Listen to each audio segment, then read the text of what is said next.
The following program deals with a controversial subject. The theories expressed are not the only possible interpretation. The viewer is invited to make a judgment based on all available information.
the top talents in the comic book business are here to tell everything they know.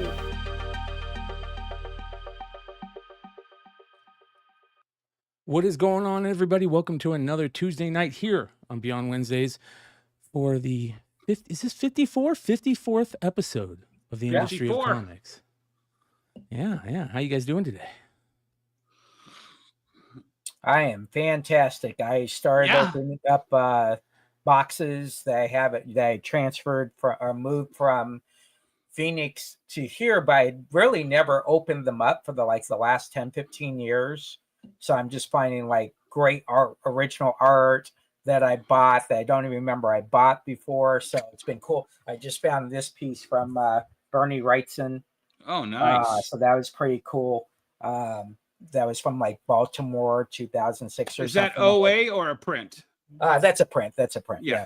But just finding that cool stuff and saying, oh, remembering that moment with Bernie Wrightson, right? That was cool. Yeah. Those con memories are important. They're really important.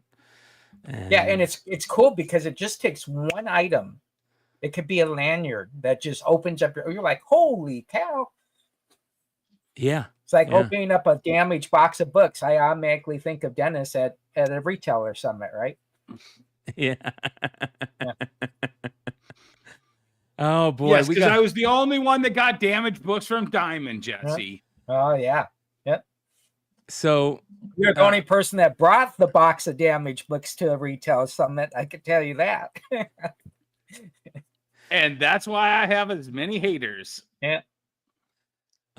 You put out a recent video, Dennis, about haters, and dealing with haters has been a thing in content creation for a long time, especially YouTube content creation, and now you can see how it's been dealt with in the comic industry and how certain people deal with it, and it's very important to deal with haters and constructive criticism, right? You have to. Absolutely. Yeah. So, big shout out to everybody out there that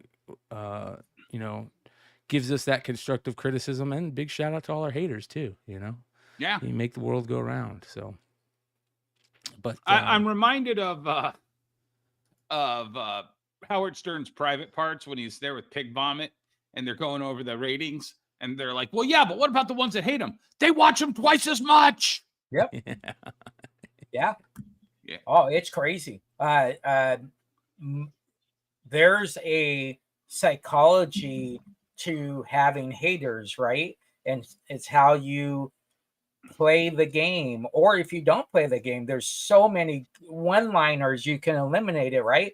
The old saying is you're either poking the bear or you're the grizzly. And if you're the grizzly, you better be able to take the poking. Because if you can't take the poking, you ain't no grizzly. You're just some chump out there who gets offended because one person said something. Wow, holy cow. Yeah. Little bit of news that came out recently that kind of started off the show talking about Free Comic Book Day.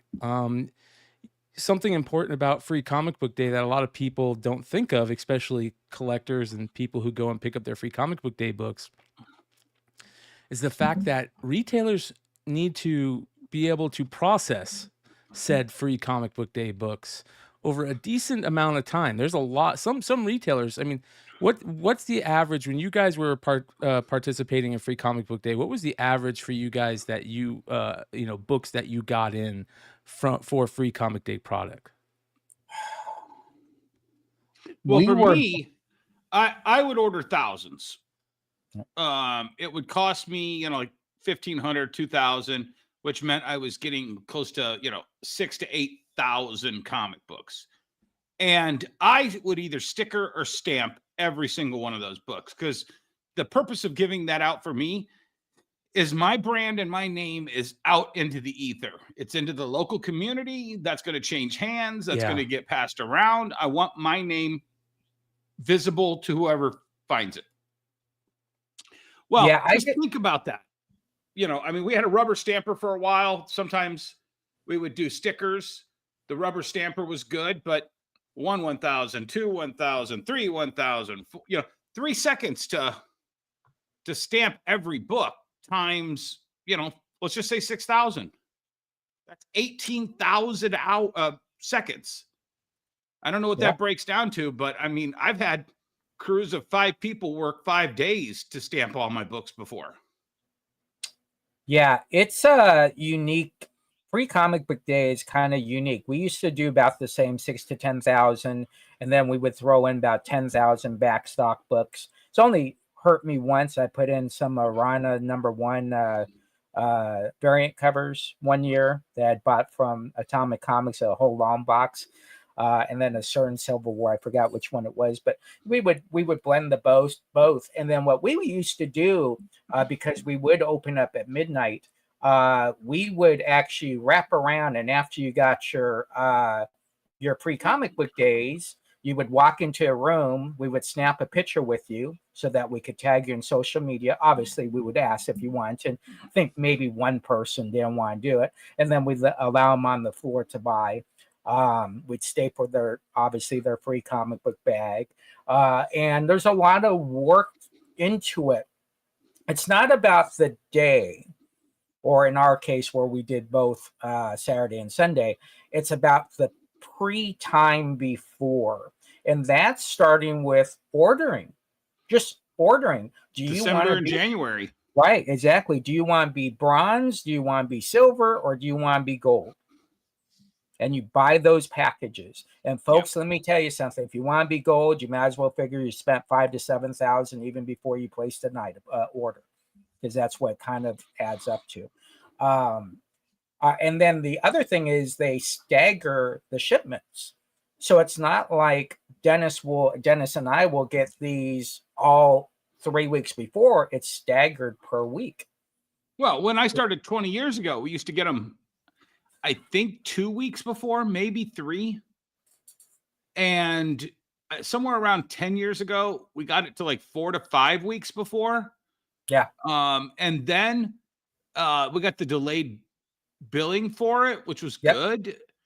And because, we were paying for this event up front, it's kind of cast your bread on the water and hope that it comes back tenfold. That's the biblical quote.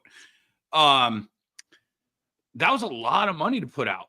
And then, like I said, then I would add labor to it by stamping and stickering all the books, and those stickers aren't cheap. Jesse, I don't know. How did you brand your books? You know what? We didn't. That's why we took the pictures. We felt the pictures that was our way to social. Okay. Yeah. But again, I still get it. You still have to check every book, make sure it's even, you can give it out, because a lot of books. Oh, yeah. There was one year we had a book that it was, I got it as closeout with Josh Blaylock from Devil's Due. And it was called Battle Bears. And it had cute little teddy bears on the cover. It had rainbows. And I'm like, oh, go ahead and throw those out there. And the first person that got them, it's like, dude, these bears are saying bad stuff, and they're ripping each other's heads off, and there's bloods. And I'm like, whoa. Okay, quick, move those over to the adult section. Right. Yeah, you have to look at all of them, Yeah. So it basically, bottom line is, it takes a long time to process these books for stores. Absolutely. Yeah. Sure, And exactly. The concept of Free Comic Book Day for a retailer is mind-boggling. If you had to write down these steps and then put your steps that you do that's involved in it. Bryan has been to my midnight releases and seen 300-400 people at midnight just ready to come in. Well, we have to be prepared for that. And so the social marketing, the networking. Now, the big difference between my situation is I'm surrounded by 20 stores within 20 minutes of each other. So Free Comic Book Day becomes an event that you're trying to beat everybody else's event, right? So it's very competitive. So that was a very interesting time in Free Comic Book Day. I enjoyed it. I enjoyed giving out that last comic to the last customer, but I was also not saying, oh my gosh, let's start preparing for the next one. Yep.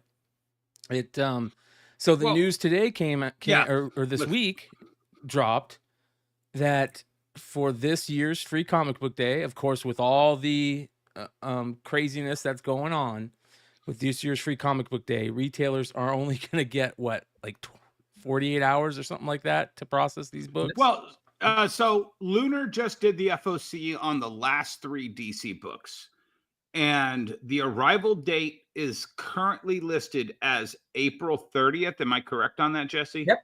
Yep. And that's, I think, roughly 4 days before the event. Yep. That is not enough time to process 3 major books from DC. Yeah.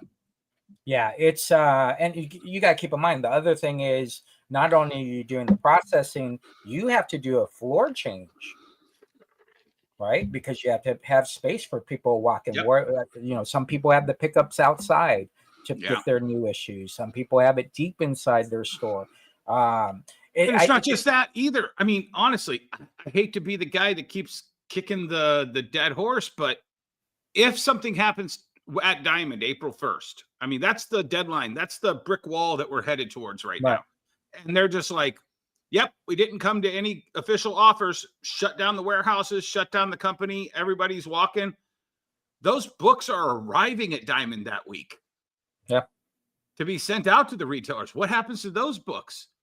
And then the new structure comes into play a week after that. And then it's, okay, we got to turn all the light switches back on and figure out what to do with all this stuff that arrived in between. Right. Exactly. I don't know how that works, but they're not telling anybody how that works. Everybody's just assuming, well, we FOC'd it 3 weeks ago. It's supposed to be here April 10th. Yeah, let's just keep pretending like it's going to happen. Nothing's going to be wrong. Right. Exactly. And keep in mind, this is so in some rhyme or reason, this is technically the last Free Comic Book Day of its run. That's guaranteed. Right. Yeah. So it's the last Free Comic Book Day. The new person might come in and say it's Gratis Day. I mean, who knows what they're then called?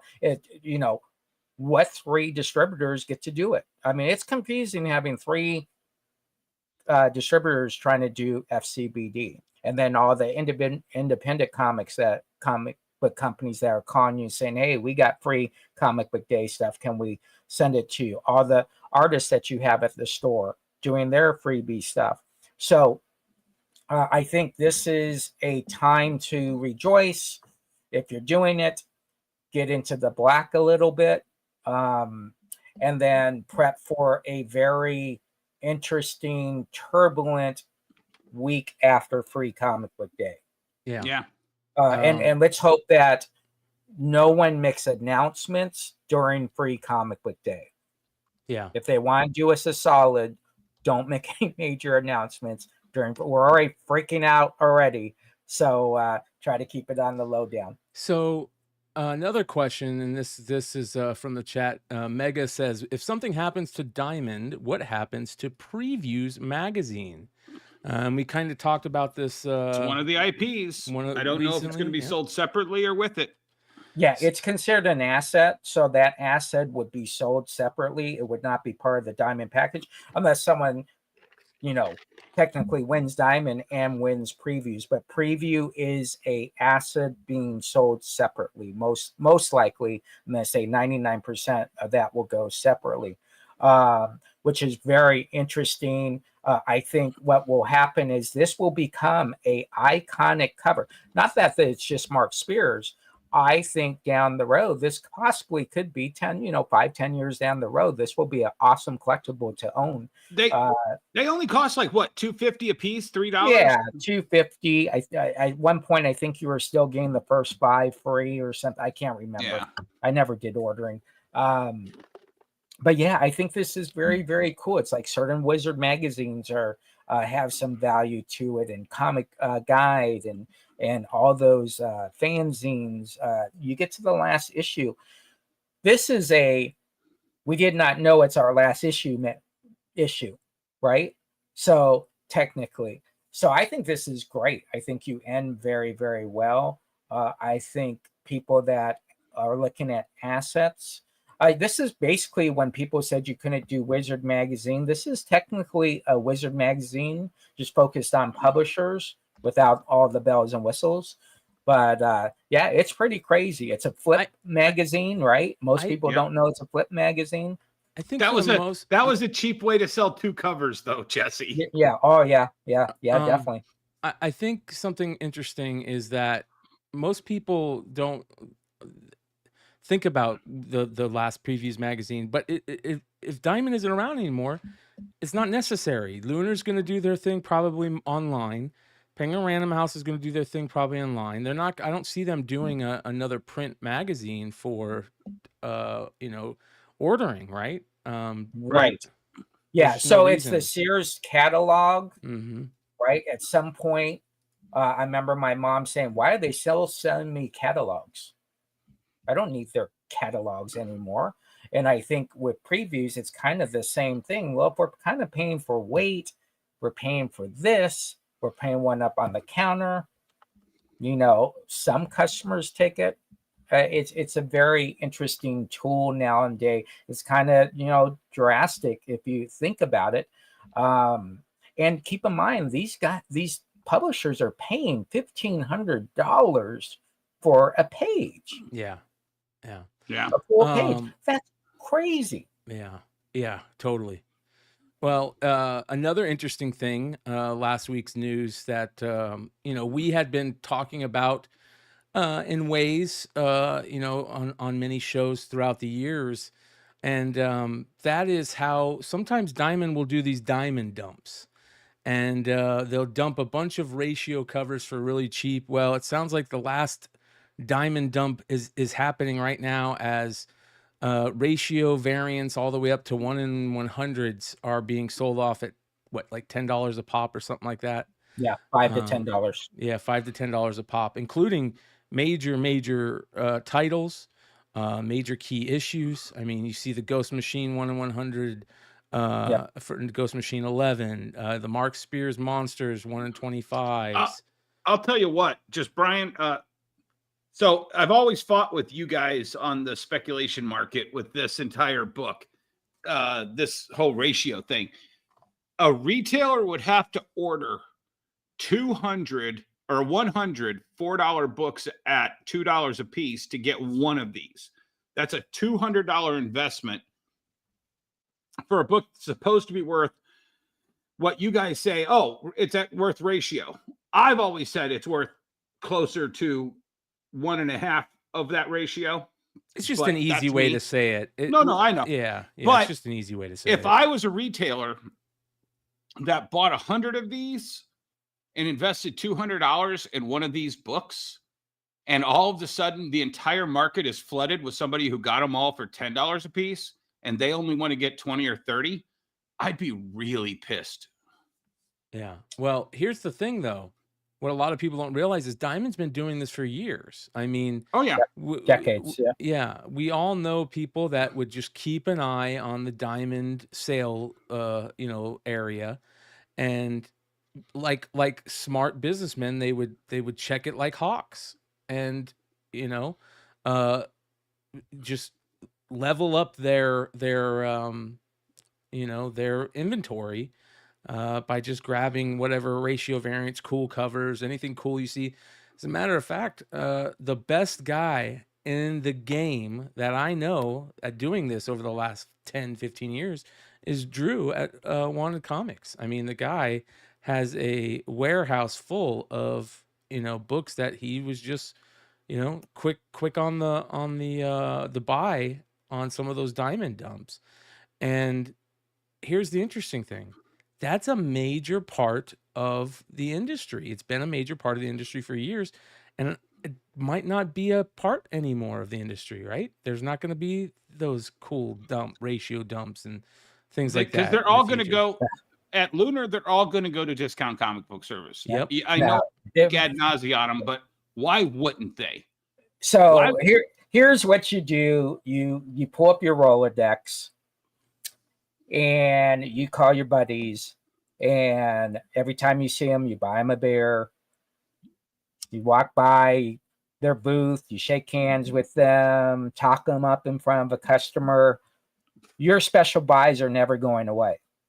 Oh, yeah. All right. Your discount buys aren't going away. Your clearance buys aren't going away. You don't think you think that Lunar and Penguin Random House, like Dennis You said, you don't have to do that, right? Publisher, the notion is everybody thinks every book goes to the distributing house. It doesn't, right?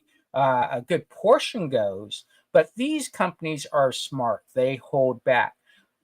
If a company has a book and they say you're dealing with XYZ Comics and you have a great relationship, before they allow that book to go to DCBS, they'll then be talking to Lunar and saying, hey, Jesse's buying those 1,200 books. And you got to work those relationships. You got to work those relationships. Well, you might think I'm wrong, but you got to work those relationships. Tell me one time you've done that with Lunar in the last 4 years. That I have? Yeah. Probably twice. Okay. On books that I've said, how many people have called me, hey, how's that book going? Very well. I'd like to get all the books in the warehouse. Absolutely. Place your order. It gets approved. But, and I get what you're saying. If the books are sitting there and no one's trying to get them, they're going. But if you get a retailer who's very aggressive and says, hey, before those go, Oni Press, I want all those Rick and Morty's, which is XYZ. That's how you get the books. But you got to have relationships to do that. Do you remember, I think it was 3 years ago when the Robin King was the hot 1 in 25 variant? Yeah. They were sold out at the Lunar level. All the retailers had them. They were going for, what, 200, 300 a piece, something stupid. But they were still selling them on Discount Comic Book Service for like 65, I think, sometimes, something like that. That's what's going to happen to that secondary market. And anybody can buy from DCB services. That's what I'm saying. They want those to go to they want them to go to DCBS customers because that keeps people going to that website as traffic. Yeah, and the secondary market is immaterial to a distributor. I mean, if you buy them for 65, they don't care if you sell them for $200. That's immaterial to them. They want to eliminate stock. They want to get the max they can get, just like Midtown Comics does, right? They want to get the max they can get before it goes to the wholesale list, which goes to the retailers who can buy, from their discount store. At the end of the day, I'm just saying there will always be an opportunity for you to get great books at a great price if you maintain your relationship and you just don't be that store in, I don't even want to pick a city because there's probably a store there, but Rapid City, wherever that is, right? Who just places their order, has no communication with anybody, doesn't know any publishers. To get the best deal, you have to maintain a good thing with the publishers. Dennis, you know this. The best stores get this list a week before. Oh, yeah. The stores that know how to buy the drinks and have dinners. In fact, I got the best list and I placed my order and they said, "Oh, Dennis, I'm so sorry. We let Jen King have all that stuff last week. I'm sorry." Yeah. I was number 2 on the list for the 1 in 1,000s and Jen King got them all before me. Well, I don't think she got them all. I think that she got some of them. But at the end of the day, it's all about those relationships. This list you're talking about, I got that 3 weeks before it released. I mean, it's just, that's the way it works, folks. Yeah. But at the end of the day, here's the problem with the buffet clearances. The buffet clearances means exactly that. You got to get the product in, you got to sell it because everybody else is filling their coffers and they are going to lowball you once they get that product. So you got to sell out, or it's a quick race to the bottom, or sit on it and wait. Yeah, exactly. So this is, you have to be very careful as a retailer because you'll see there was 40 1 in 25, 1 in 50, and 1 in 100 combined turtles. Well, you're then think to buy all that, not realizing you can't sell all of it. It's just not possible because everybody else, you're all excited. I'm going to put this up for 40, and JFC has it for $22.50, right? So, yeah, these lists are great, but like I said, at the end of the day, you have to be able to tell people, I'm willing to buy what you got today, not for it to end up on some list. Yeah. Also, And speaking of lists, yeah. where were you going, Brian? We also have news on the diamond debt collectors, so to say. Old news. Yeah. That's old news on this show. Yeah, totally. Hold on here. Diamond Comics Distributors hires a debt collection agency. They hire an agency amid Chapter 11 bankruptcy. J.P. Morgan Chase funds aid Diamond's operations and payments. Public relations firm Stanton hired for bankruptcy communications, it looks like, and a law firm, Balinson Law Firm, joins for efficient debt collection. Debt collection of who? Other comic retailers, it sounds like. Yep. So, You want to go first, Dennis, on this one? No, go ahead, Jesse. I Okay. mean, here's the thing. If you listen to us in January before this happened, we made it very well known what we knew when this happened. We told you all exactly what we knew going into this. It took about a month and a half before that information became general knowledge, which was the $33 million owed by retailers, 22 of which was from retailers they didn't think they could collect from, and 11 was from the current batch of retailers that were 90 days past due. This is going to be all of that. Yeah. So when it comes to this is common sense. It's not like Dennis and me sat on a bench chair looking at pigeons saying, wow, what if this happened? No, it's common sense business, except for it's the comic book business. And regardless of Lunar and Penguin, who aren't even involved in this conversation, it's a twofold process. You have a company that says we want to support comic book stores and we're going to allow you to accrue debt while we continue to service you and hope that you pay your bill. Right. Then it became, hey, we need you to pay your bill. Then the bankruptcy came and they don't have a choice. They need to collect because your names are on this receivable pad that the courts have. Yeah. So now the courts are saying, how we then get this money? Diamond's saying, listen, we're going to be out of this game in a couple weeks. Yep. So the debt collectors come in. The debt collectors, what they do is they buy the debt for a certain amount of dollars. And then it is their job to make usually money about 20 to 30 cents on the dollar. Yeah. Is that crazy or what? So they then buy this debt and they are going to make the deals of the deals of the deals. However, at some point, if you don't take that deal, it's going to be very hard for you to quote unquote get credit with anybody else, because once that starts popping up, a lot of you, I think all of us sign personal guarantees. So that's going to be some personal guarantee stuff. Well, and that's the thing. They're going to look at some of these people and like, wait, you owe $50,000, but you have a $200,000 house with $100,000 in equity.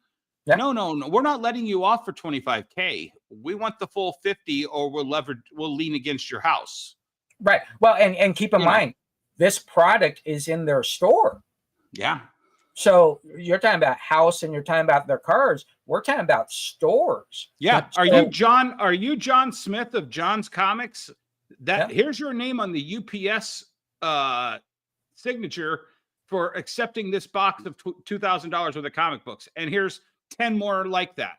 Well, that takes me to my next little sagoo, and that is what's going on with Unknown Comics. Now, listen, I know that a lot of these things that we're talking about haven't been confirmed yet, and I made a post recently talking about an email I received about pallets available of exclusive variants from Unknown Comics.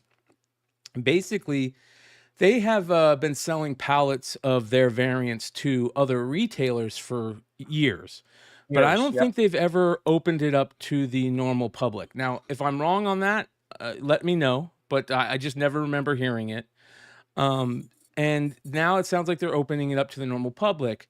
They're selling 6,000, 3,000, 6,000 and 3,000 comic pallets, right? Depending on what you're getting, if you're getting foils or if you're just getting regular exclusives with some ratios thrown in, it's different prices, but it's anywhere from $7,500 for a pallet of 3,000 exclusives or $12,000 for a pallet of 6,000 exclusives. Now they also have a pallet of 3,000 foil exclusives for 20 grand, which is also interesting. So they're selling out. It's a fire sale on their exclusives, not just to retailers, but this is to anybody now. So Anybody. you know, it's this. I had a lot of people reach out to me asking me where to get in more info about this after I posted it on IG. I also had a lot of people on IG, question it, like, "Hey, these guys are a big company. They're doing the good business. I think you're way off on this." And my thought process is this, and I want to bring it up with Jesse and Dennis because most of my thought process was formulated by conversations on this show and conversations with because of this show behind the scenes with other, retailers and Yeah. industry people. We see Unknown Comics, who is a very big exclusive variant retailer. They probably do the most retailer exclusive variants out of any other retailer out there. They're a high volume seller. Their booth impresses the hell out of me every time I see it, and Yep. I'm envious. Yep, and they're a very well oiled machine when it comes to making money on with their style of business. Well, the problem that I see is right as Diamond comes out and announces that they're owed a lot of money and they're going to be collecting, we instantly hear that Unknown Comics is stopping selling of new issues on their website. Their reason being that they're doing a remodel. But my head thinks, well, they're going to be iced out of getting Diamond orders now because Diamond's saying we want our money or we're not going to let you order anything from us.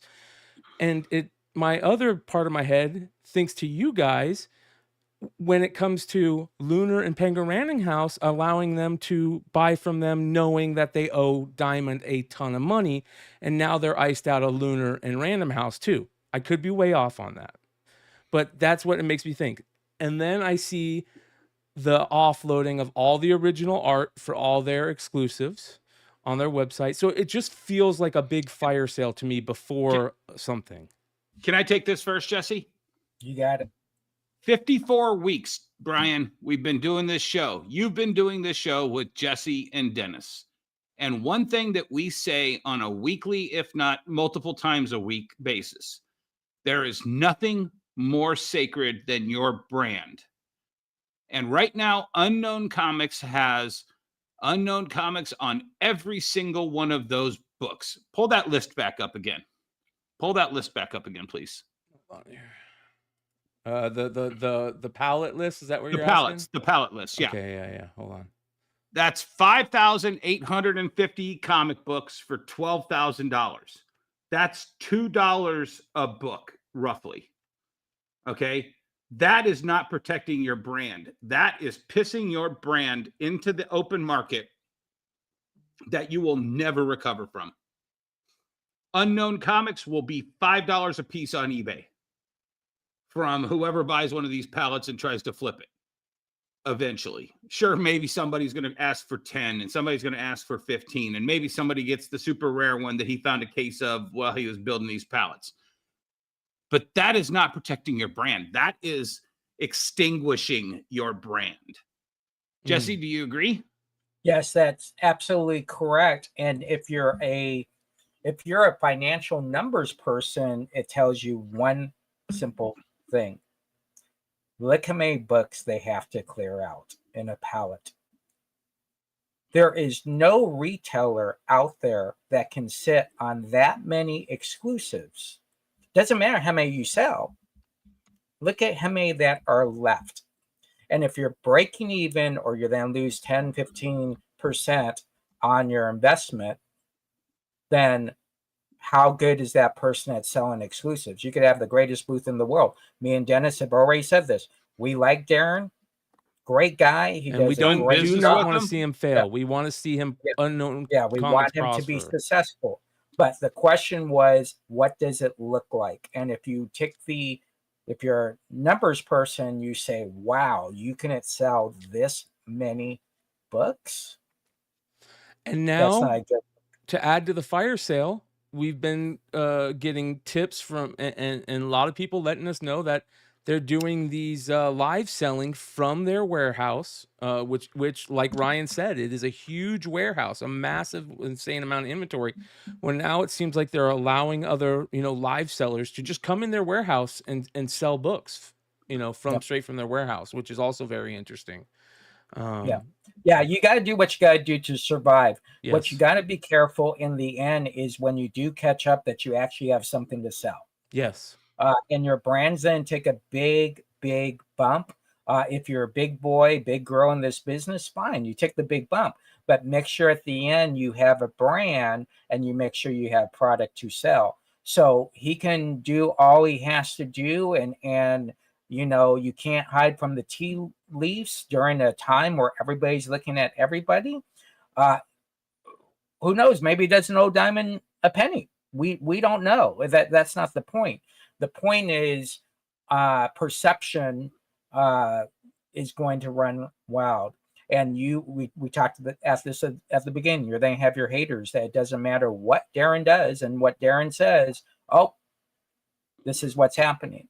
Yeah. And so we wish him well. But at the end of the day, it's always about looking at the numbers. The numbers tell you everything. And there's Bryan, a seat available for him if he ever wants to come on the show and talk about it. I'd love to hear about, his business and what, his thoughts are on the ups and downs of how everything has been, and even his thoughts on what's going on with Diamond. We're kind of open in that way with any retailer. We want to hear from other retailers. Right. And go ahead, Jesse. Go ahead, Dennis. No, go ahead. I was just going to say, the question in the chat room was, are exclusives a good investment? Well, here's an example of technically it could be, but most likely in the end, it's not. Yeah. I was just going to say. Go ahead, go ahead, Dennis. Brian. Sorry. No. I posted that 9-minute video on Facebook today, and I think it went over to Instagram also. If you just want to play like the first 1 minute of that, it's from the 2017 Diamond Retailer Summit. And I didn't realize it at that point, but that was the canary in the coal mine incident or, moment for the comic book industry.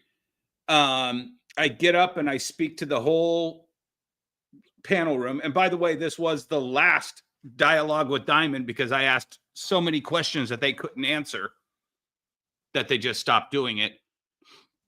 And this is where I said we need positive reporting for comic book stores. We need to be able to have lines of credit from our banks. We need to have this, that, and the other thing. And Diamond is our biggest creditor.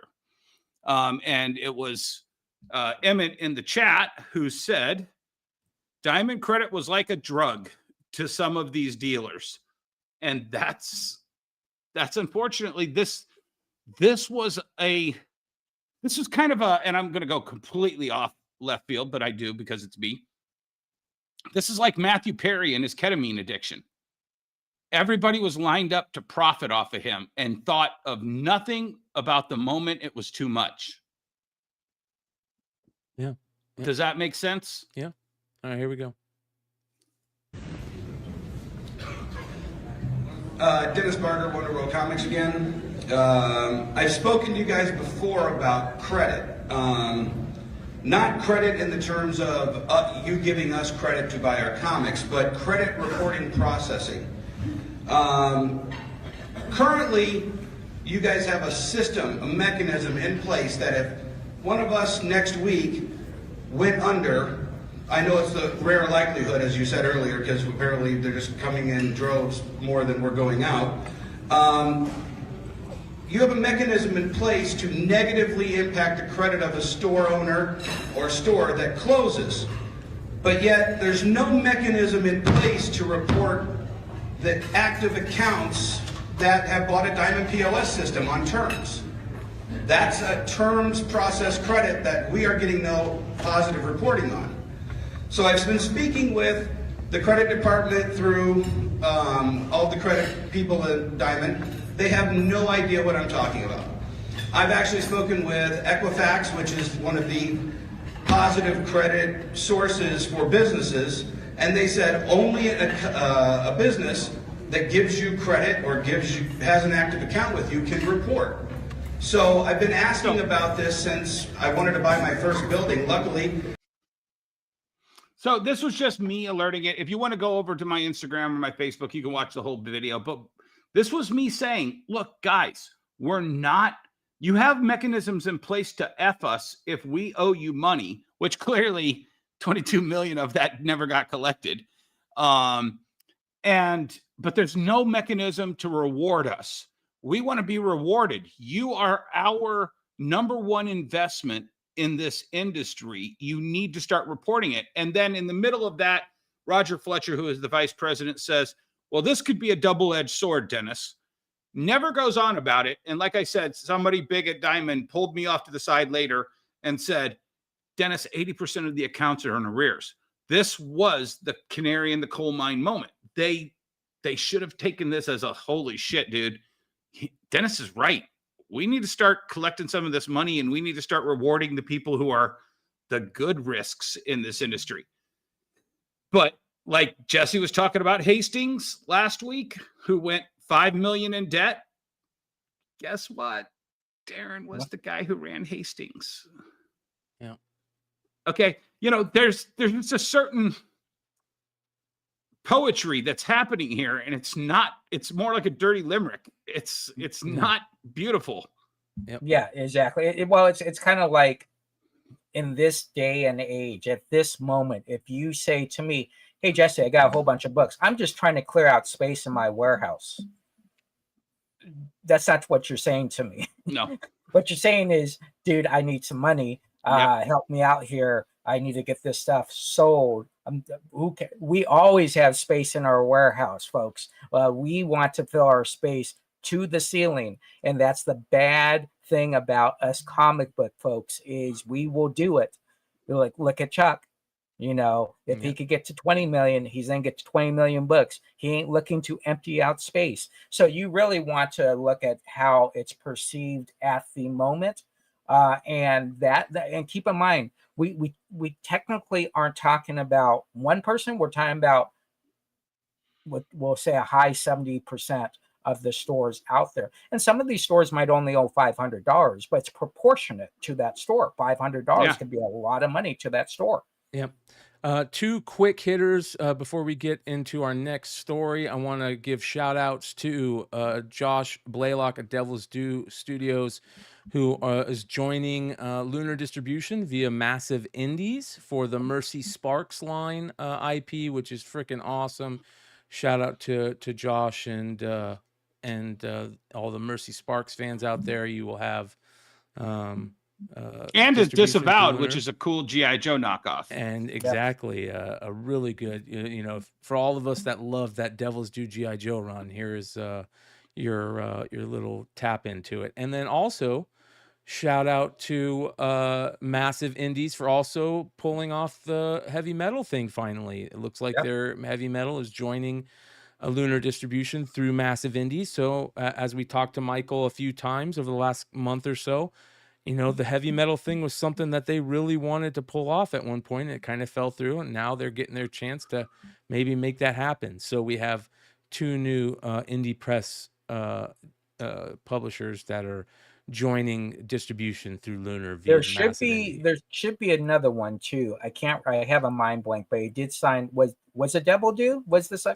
Devil's Due, and no, there is a third one. Jesse, you're right there. Keen Spot added 2 weeks ago that Devil's Due, and now heavy metal. But there is one more that made an announcement, but it was kind of So things are moving fast, folks. Yes, very fast, and we've got a big sale coming up soon too. That at some point we're gonna have to talk about. All right, I want to get into our next bit of news, and that is the Rob Liefeld craziness that's been going on in social media as of late with the whole narrative of Rob versus the retailer. And I find it very interesting. You guys know we're Rob Liefeld homers over here. He is the GOAT. He's got the receipts to back it up every time.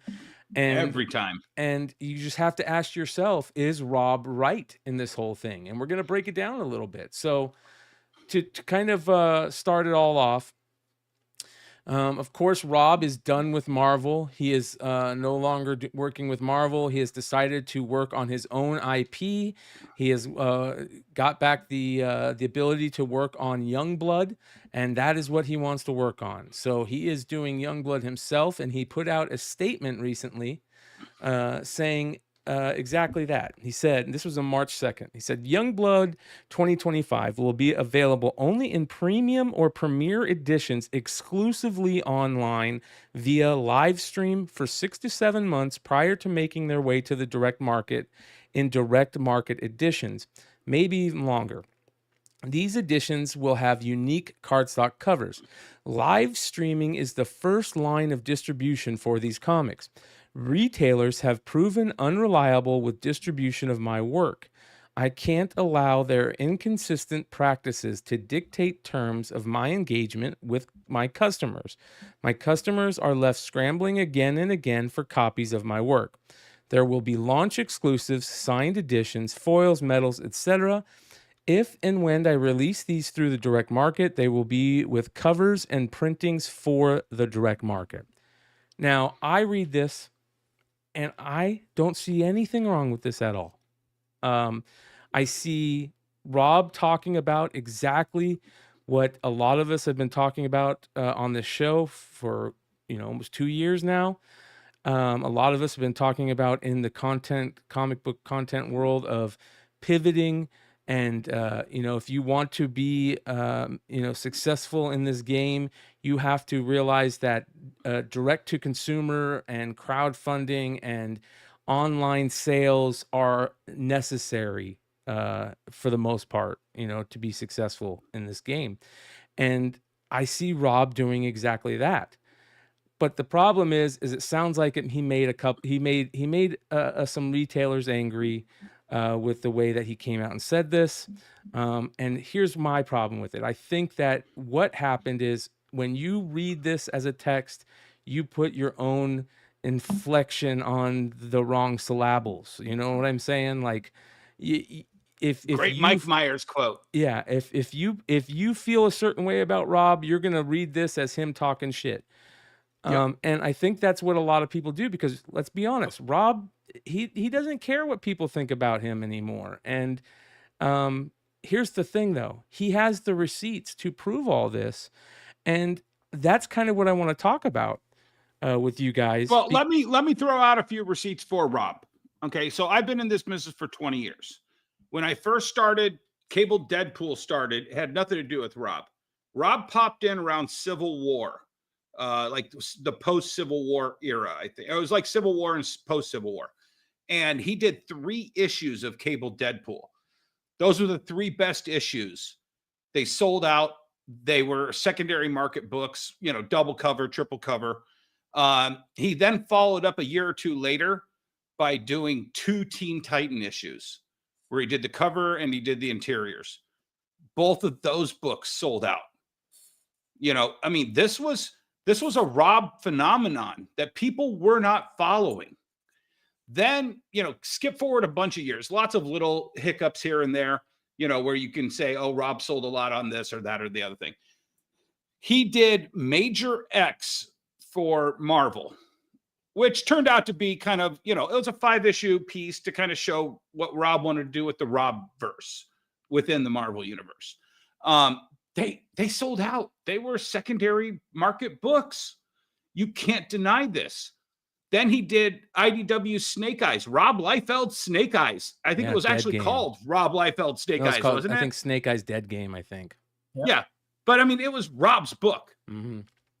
And the covers all sold out. They were all secondary market books in the first 2 issues because everybody under ordered.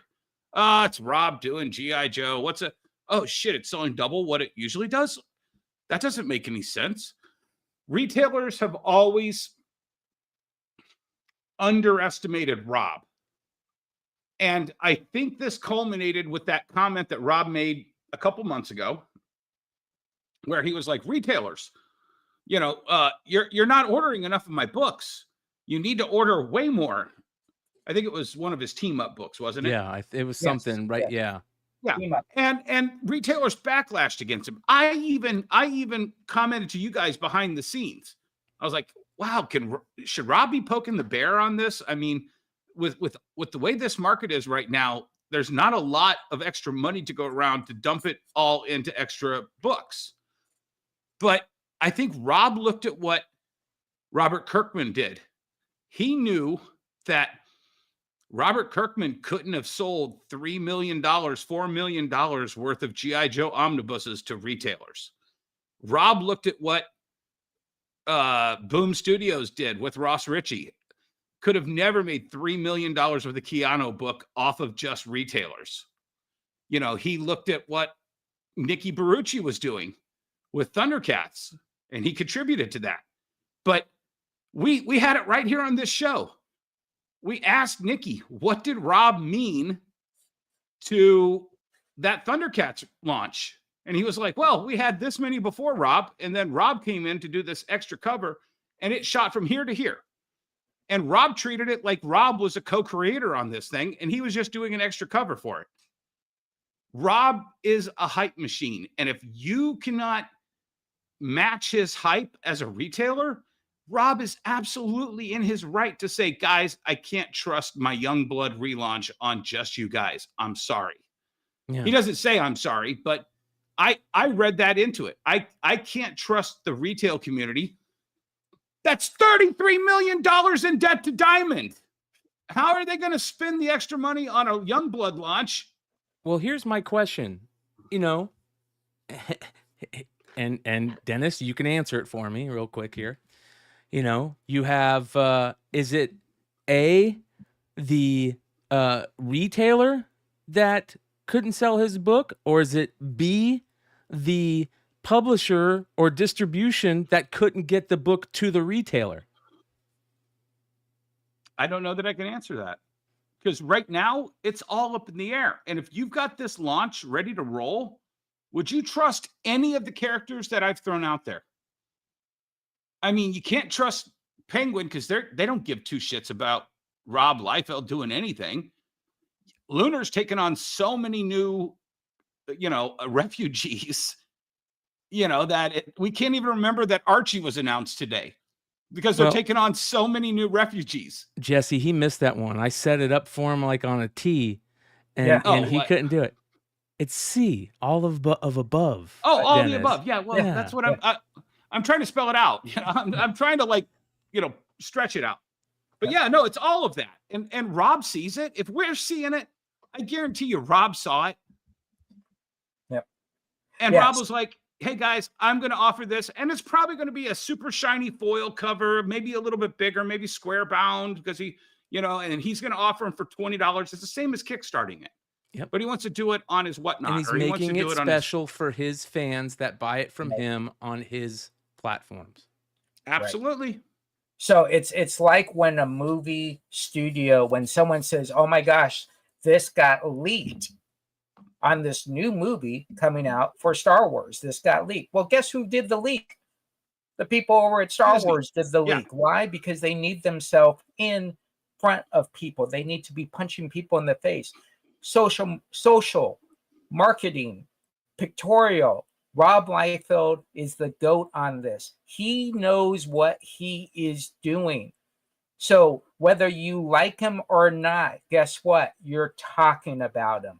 And if you're talking about him, that equals sales, because the people that aren't going to buy the book are then propel people that will buy the book just because. I've worked with him on so many projects. The guy is just smart. He knows his place. He knows his fan base. He knows the keywords. He's fine with people poking him here and there. He knows how to respond to it accordingly, and he knows how far to take that. So at the end of the day, the one person's perception of what was said, that's the perception. What Rob is trying to gain out of this is he's got a brand that has to sell some books. And I will tell you, his shipping staff is amazing. He's got a great team of rock stars that can do this. And I think there's some comfortability there knowing that. If you're a store that was mad about this, then you need to reach out to Liefeld directly. Don't say this in a forum. Don't say it on a buddy's post. Reach out to him directly. Tom Hutchinson. Well, we'll get to that in a second here. But I do want to say this. I see a lot of people saying, "Oh, there's a comment in our chat said he can continue to jerk off on Whatnot." Well, I don't know if he's necessarily jerking off on Whatnot. I mean, over the last year, he's had 18,000 items sold. And Rob ain't selling dollar books there, ladies and gentlemen. Yes, that's not jerking Rob's off on Whatnot. selling $100 Funko Pops. He's selling $2,000 preliminary pages. He's selling remarked books for 100 to 200. Here's the deal. The worst thing possible for Mr. Rob Liefeld is for everybody to like him. If everybody would like him, he would be in bad shape. But because he would freak out. He wouldn't know what to do. Yeah. Yeah, exactly. That he needs something to fuel him. Vibrant. If you watch this guy, listen, I can get animated on my shows. I'm maybe 10% of a Rob Liefeld not even showing something, right? And so, again, you can like him, hate him. The point is, we talk about this guy 7 days a week. It is crazy. Sometimes you go on there and go, how, what? And then you're captivated. And that's the whole point of marketing, is you're marketing yourself as a brand, you're marketing your product as a brand, and you're marketing your company as a brand. In this case, he does all three very well. I think sometimes when it comes to Liefeld, this DS is kind of biased to him. So it's very tough in the moments, but I will tell you, I have personally worked with them, and you guys already know the story. I broke in 2 Guinness Book of World Records with Rob Liefeld. And I know what it comes with. You either have to run up the hill with his flag or you're not. And I just choose to run up the hill with his flag. And here's what's something that's very interesting about Rob, though, also. This is another reason why I love him. It's why I say that I wish a camera could just follow him around all day.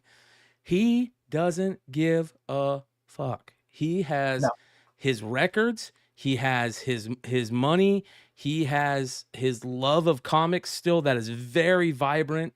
And he has his great podcast where he gets to talk about it. He does not give a shit, but yes, it'll sometimes bite him in the ass because he can be a little bit, it shows that he doesn't give a shit. You know what I mean? And, right. And some people like him for that. Some people don't like him for that.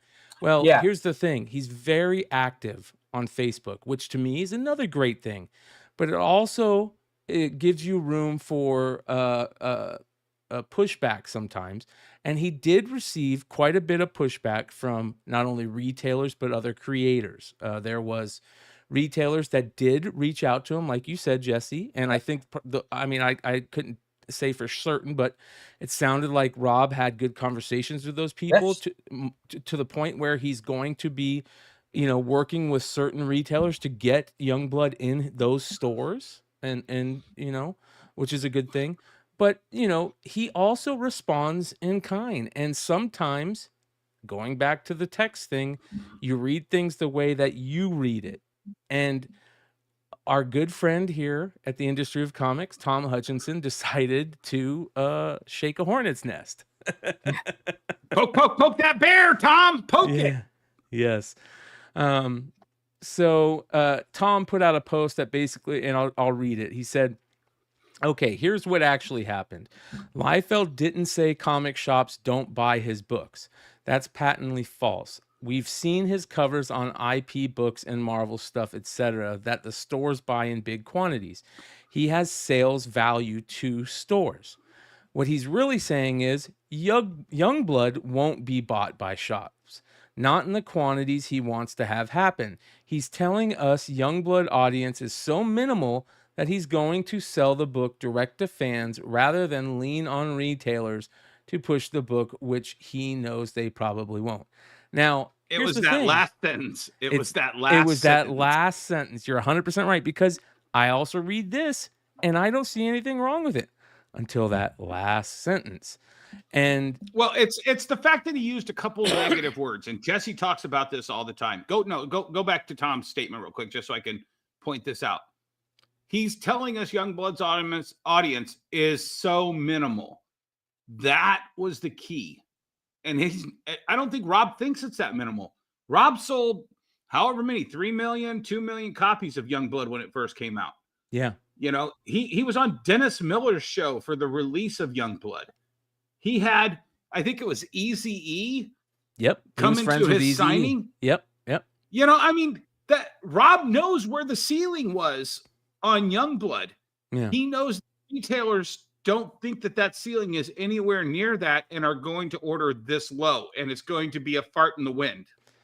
And sometimes, you know, when you get Rob that is gonna read it as an attack, or Rob that's gonna read it as not as an attack, and he took it as an attack, and he was not having it, and he said, "So let me address this nonsense head on.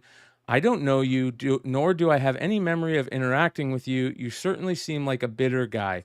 You chose to post this in public. I'll respond in kind. As of this writing, Youngblood is a smash success after only a weekend of being up for purchase. This idea that I'm somehow running from failure rather than running 1,000% towards success is complete and utter bullshit. First, let's deal with the release window, April. There is no way I meet that window. The all-important anniversary day, the day Image Comics launched, there is no way we reach that window through the traditional distribution window. None. So I improvised and made it work on my terms, and boy, is it working. Youngblood is probably the highest profile title to be offered direct to consumer, written and illustrated by the actual creator of the title 16 years after I last wrote and illustrated Youngblood 33 years to the day. It was bound to connect, and it has. On January 24th, I launched Last Blood, available exclusive from me online. Through 2 installments and umpteen printings, that comic has grossed over 7 figures. Yes, $1 million. Again, there's receipts, you guys. The profits from that are building a new line of extreme comic books. This gave me the notion that Youngblood would be embraced, and has, and will continue to be. As far as retail goes, all my comics sell out. You aren't drowning in my comics. They aren't collecting dust on shelves. I did Snake Eyes in 2021, and the sales went up 330%. Went back to press repeatedly. Deadpool, Major X, same story. When my Batman cover came out, with Joker no less, was nowhere to be found despite thousands of fans attempting to purchase it. It didn't exactly restore my faith in the direct market. I bet huge on myself just in case, just like I always do, and purchased hundreds of Batman comics in case people needed them. I'm cleaned out. I'm fortunate to have a tremendous base of support that supports my work. They show up again and again because of the quality of the work. Youngblood continues that quality. It's like no teen book currently on the market. It's a love letter to the teen books I grew up on. You speak of this Rob Liefeld guy, this person who appears to be a real loser, short on wins and success. I have no idea who that guy is. I don't know that guy, but if I meet him, I'm sure I'll be sure to help him get back on his feet. I know some like you are desperate, even eager to paint me as some sad sack loser that has never been my reality. I do things on my own terms, always have. I'll report back on all Youngblood earnings and path of reinvestment that they will be utilized for. I'm all about the customer. They are the first and foremost when I make my art. Now, Rob, he was a kind of a little harsh on that. Let's just say he was a little harsh. I think he knows Tom Hutchinson, right? I mean, right? I mean, come on. Maybe not. Yeah, I don't know. I could be wrong, but I feel like he knows Tom. Tom is not a nobody. I mean, he's not Rob Liefeld level, but he's not a nobody. Tom's doing great things at Big Dog Inc. over the years, and he's very big on the crowdfunding and the model there it's going to. Yeah. And I think Tom responded to this comment in a way that made him kind of also realize, hey, Rob, maybe you read this wrong. What I said was not in jest. And but that's the crazy world of Facebook and comic book industry. And Right now, yep. Exactly. Yeah, and the funny thing is, I've said this for years, and Rob actually said this in his response. Why does a comic have to come out on a Wednesday? Yeah. If I want to control direct market, the most pivoting thing in any retail is moving over to DTC, direct to consumer. Why does it have to have a launch date? Why should I even have to compete on a Wednesday with anybody? I can control the narrative just like he controlled this. He put in facts when he didn't have to. Why? Because he knows it moves the needle. Oh my gosh, he did 7-digit figures. Why wasn't I part of that? I need to be part of that next 7-digit figures. Yeah. Right. Or I'm the guy saying, yeah, I was part of that 7-digit figures he did. So at the end of the day, I said this at the beginning, if you then poke the bear, be prepared. If you're going to be the grizzly, be prepared. However it is taken, probably was not the right time to say anything. So yeah. Real quick, I want to say what Rob responded with to the retailers, because obviously it was a big deal to them, and I don't know Rob that well, and I can't say the way he thinks, but when I think of his love for comic books, we know he grew up working in a comic book store, 100%.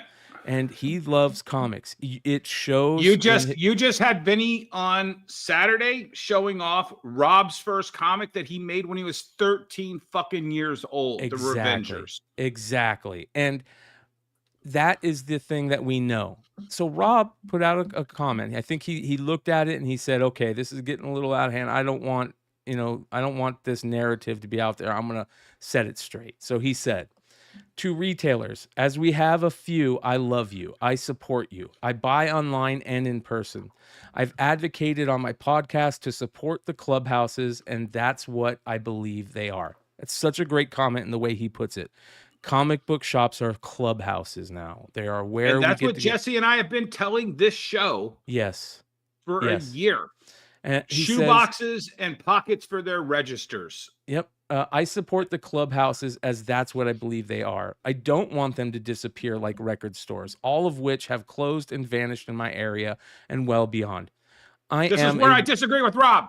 I am a weirdo, and I'm prone to saying weirdo things. One of those things is that I can't continue to rely on the traditional marketplace to fully support my artistic endeavors.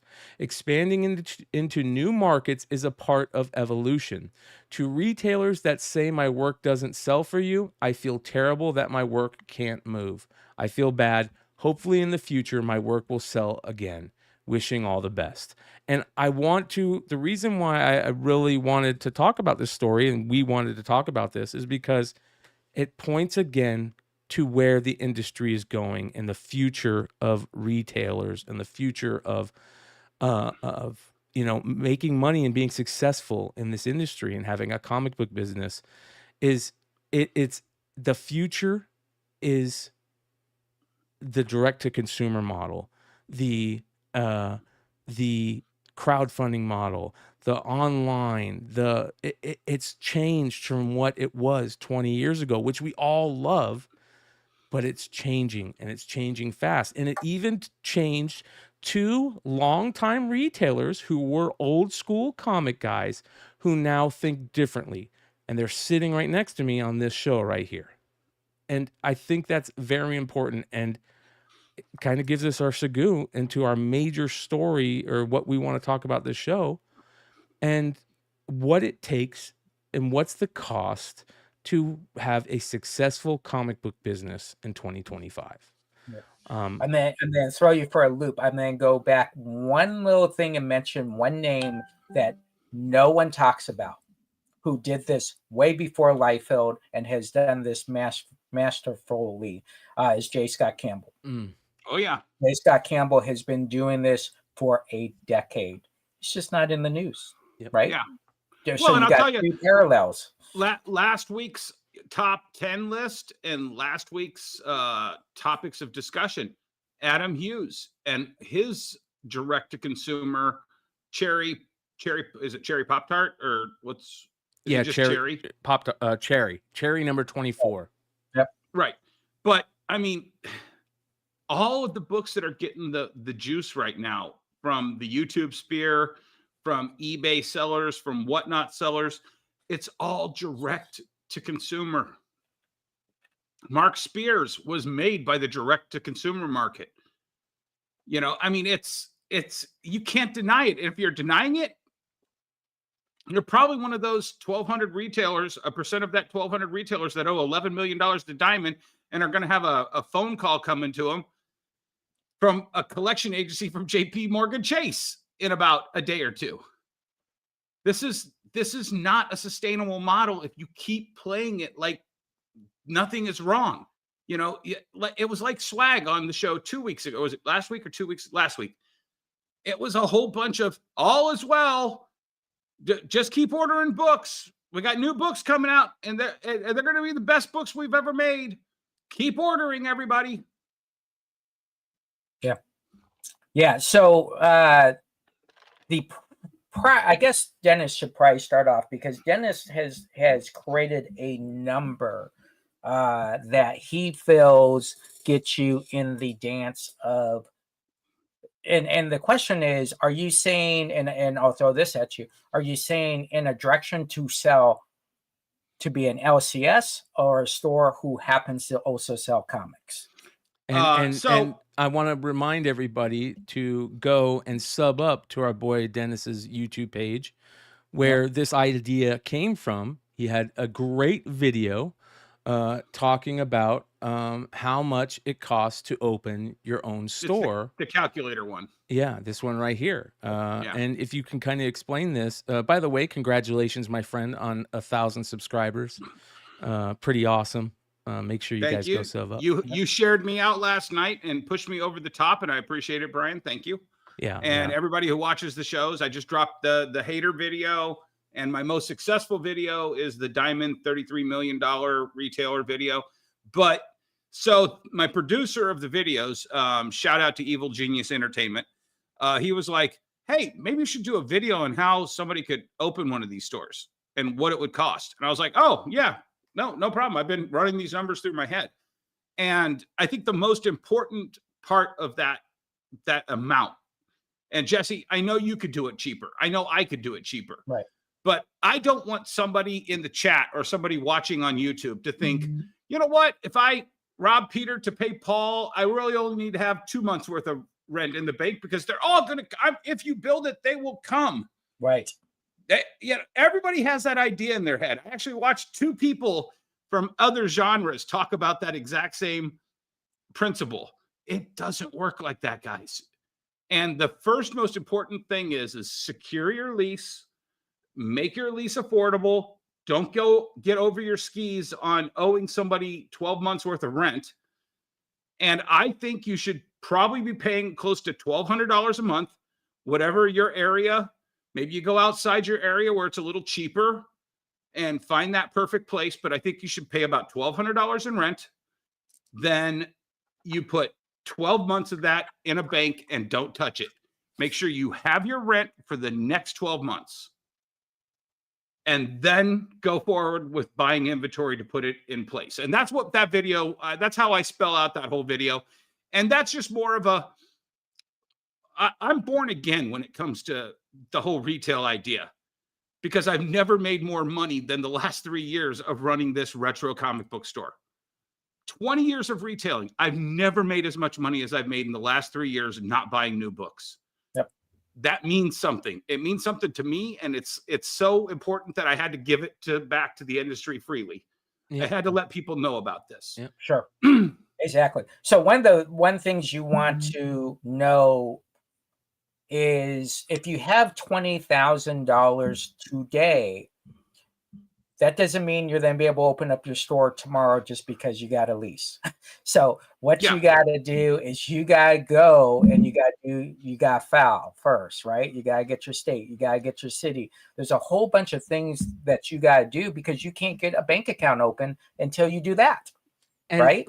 And let's be honest, there's a big thing there, and this is for a brick and mortar store. And here's the thing, though, and this is what's important to our conversation. You don't necessarily have to be a brick and mortar store owner to have a successful comics book business. So I think it's very interesting for us to talk specifically about that. Now, there's a lot of new retailers out there that are working, that are doing amazing, that are having amazing success. And what does success mean? It means making more, being in the red. It means, are you turning a profit? Okay. Right. And there are a lot of people that in some form or fashion have a comic book business that they are turning a profit on, whether that's selling new books, whether that's selling back issues, whether that's, nostalgia based items, whether that's all three. There's different ways to have a successful business, right? In the but you world should, of comics. as a business is what we're talking about. You should have all of that. Yes. Right. Yeah. So it shouldn't be, well, this guy's doing it out of his basement and he's doing live stream. Well, why can't your store do live streaming?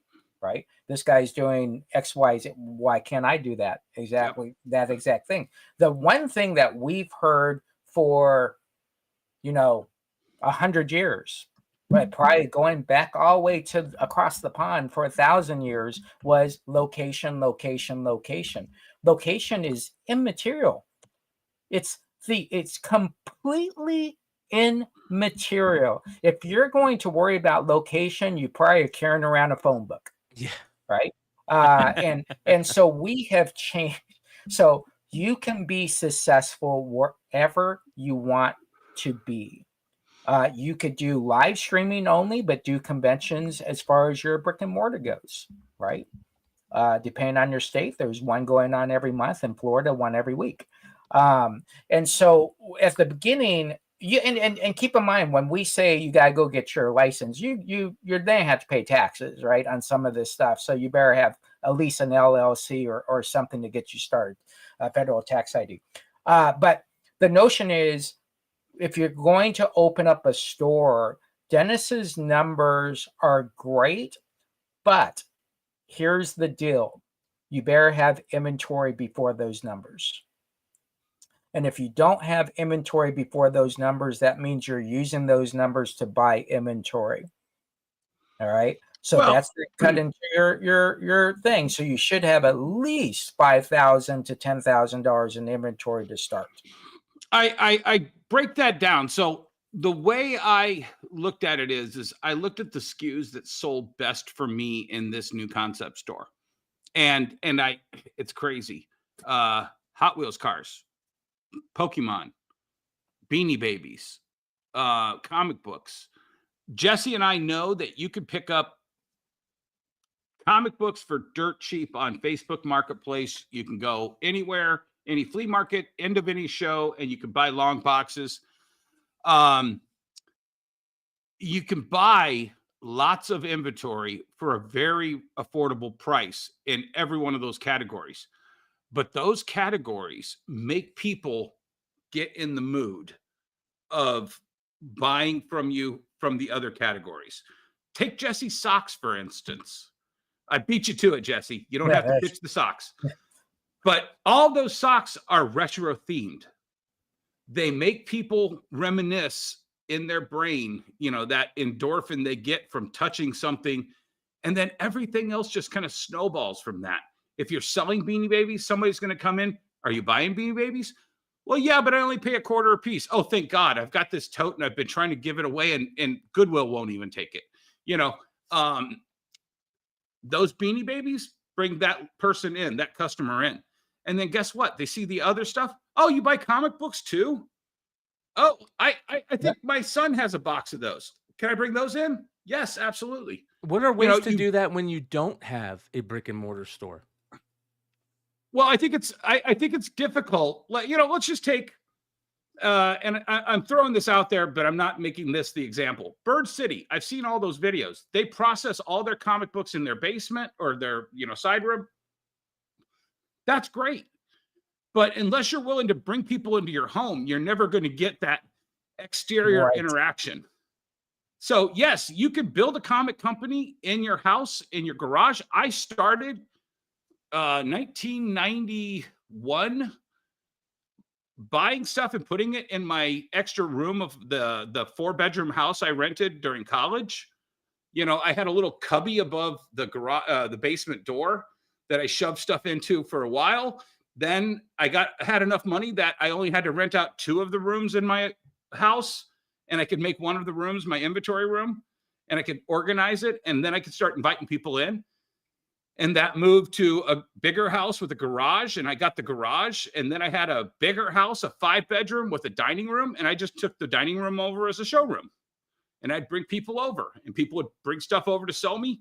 Baby steps. But if you want to jump right into a brick and mortar store, that is what I think that 20K video is about. It's just about that.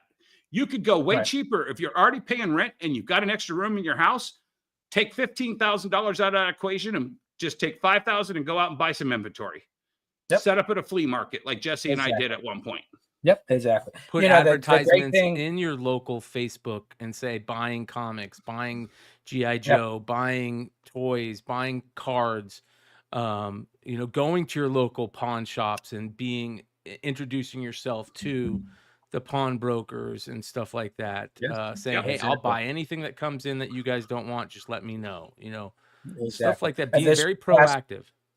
This past weekend, I sent you pictures of all the garage sales I went to. I don't have to do that anymore. What the hell am I going to garage sales for? I got tons of inventory. Nope. I'm then go to garage sales. Why? Because I need to get that stuff so I can sell it. I want to bring up something real fast, Dennis. So there was this show that started on eBay Live, and I would watch it, and this guy would be going crazy and doing this and yelling and screaming. I'm like, what the hell is this guy yelling and screaming for? He's just selling comic books. And he would show his comic books this way, and he would show his comic books that way. And every week he'd do something different. And he'd always say, I just want to take care of customers. I don't have a store. And, I was proud to I always reach out to people when every person I see, I reach out. Hey, I'm Jesse James. I've done this for 43 years. I own Jesse James Comics. If there's anything I can do, let me know to help you, and leave it at that. I'm not asking for anything in return or whatever. But we have Troll Hunter in the room, and Troll Hunter is actually Trolls Comics, who I was just describing as the yeller, as the screamer, playing music at 11 when I'm like, put that to 1 because I can't hear what you're saying. He just opened up his own comic book store. And so what he did was he learned it the opposite direction that we do, right? I'm going to do live streaming. I'm going to learn about my customers. I'm going to learn how to ship to my customers. I'm going to talk to them 5 days a week. I'm going to go on at crazy hours. Now he's got his comic book store. He can do both. So congratulations, JC. Very good job.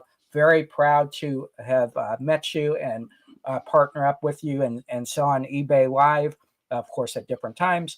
But great job. And that's part of this equation we're talking about is if you have the passion of $20,000, but you have some experience of selling comics and $20,000 and you go into a brick and mortar, look how much easier this is going to be for you. The notion is, what are you selling when no one is in your store? That's the way you are successful at owning a store. Well, and then there's just certain things that you can't just have come to you. You can't source it when you want to find it, and you have to go out. And when you find it, you have to go crazy on it. And Brian, I don't know if you can pull up that video of that estate sale, and I want to give a little backstory on that. Did you send it to me? No, it's in my Facebook from last Friday or last Thursday. And I'll just give the background on this. Yep. If you don't find the video, it's okay. So we have a place in Detroit called Noir Leather. It was the edgy leather dominatrix bondage shop in Detroit. It was in Royal Oak, real prestigious area of town, next to one of the best comic book stores that has ever existed, Dave's Comics in Royal Oak. And the guy is really sick, and they announced it all across the news. They were having a giant estate sale for all of his stuff in his house. And I'm looking at this and I'm like, holy shit, this stuff is the coolest shit ever. So I showed it to my daughter. She's into creepy, weird shit. She's 19 and in college now. I said, hey, you want to go to this estate sale? She's like, yeah. You're never going to find stuff like this just walking into your store. You're never going to find it at a garage sale. It's a once in a lifetime opportunity to buy cool, crazy stuff that no one else has. So we wake up at 7 a.m. We drive out to Ferndale, Michigan, and we wait in line. There was about 100 people in line at the opening. It turned into about 200 people by, a half hour in. The house was packed, and yeah, there's me and my daughter. There's the line around the block. And I think, just a little unassuming house. And we bought all those bags full of stuff. We bought this studded leather pink telephone mounted to the top of a rubber dinosaur. Deborah Harry autographed flyer from like a 90s Blondie concert that was in Detroit. Crazy stuff. But sometimes you have to go out and find it. I dropped like $1,000 without even thinking about it. Yep. There is a video, Brian, of like the posters and the record albums. That's like right after that post. Yep. Yeah. But that's the stuff that like, you're like, hey, I love the way my store looks, but guess what? I need some more flair, and this is the type of flair I want. I'm going to go there and drop some money to add to the beautifulness of the store I built with some of this stuff. Right. Yeah. You have to. It's so interesting when I go and after a while you see the same people at the same events, right? And you go and they're looking around and I just grab everything I want immediately. And I just start making a pal. I sent a picture to you guys this week. I just start making a pal. So no one can grab that stuff. I'm like, dude, I'm in, just take it all. Just give me a good price at the end, whatever you want to do. But you got to be willing to spend money. You got to be willing not to be you can't be the guy or the gal that says, oh, that's $5. I can sell that for $25. It's no, I can buy 100 items and make $1,000 on my $40 investment or $100 investment. Me and Dennis or me and Brian were at the same auction one time, right? And I tell you what, I walked.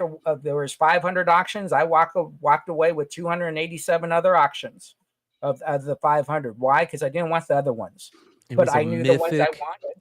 An absolutely mythic foreign comic auction that. I sent videos of it to Matthew Roybal and John Z, the foreign comic OGs, and they tripped out. We should have spent more money at that thing, Jesse. Yeah. And so because that's the thing is sometimes that opportunity only comes once. You just have to go all out when that happens. Right. And the rule of thumb, folks, is I was asked this question. I think I brought this up a while ago. About 4 years ago, it was an estate sale, and I went to the lawyer the night before, and I said, "Listen, do you really want to spend the weekend trying to sell all this stuff? How much do you want for the whole house?" Well, let me calculate. I'm like, "You give me a price." He gave me a price. I just bought the whole house. What the hell? All right, but here's what. I was talking to a reporter because they did a story on it, not on me, but on the guy. And so the camera is off and she said, man, you just bought this whole house. You got 3 24-foot trucks out here. So what are you doing next? I go, I don't know. I'm looking for the next buy. You always got to be ready for the next buy. Your team is the ones that sort that. Your teams are the ones that put it on display and price it. Yeah, you can be part of the more expensive stuff, but you should always be in the mode to where you're being able to buy and resell. Buy and resell. Take a chance. Dennis takes a chance on records. Those records end up selling. Awesome. Yeah, Dennis, it's funny. Shit, I can't even remember who it was. I bought an interview album. God, I can't even, I'm brain farting now. It's speaking about brain farting, Drew is in the house. So I bought this record at that estate sale. The next day, the lead singer of the band, died. And I look up, and now the vinyl is through the roof. And it was hand drawn, I think, by him when he was with this local celebrity from the thing. So, you know, that's one big part of being a successful inroad to being successful in the comic book business. It takes multiple of these avenues to create this successful business. I mean, you don't have to do them all, but I think the more you do, the more successful you can be. So buying old items and sourcing inventory is a major important thing. But here's the other thing, and this goes back to the thing that's going on with retailer exclusive variants. The retailer exclusive variant model was very profitable for a long time. And what I mean by that is some of these comic stores would only do retailer exclusive variants. They would not sell back issues, unless maybe once in a while they would come across a collection. But because they were just a online retailer that sold exclusives, they would just do exclusives.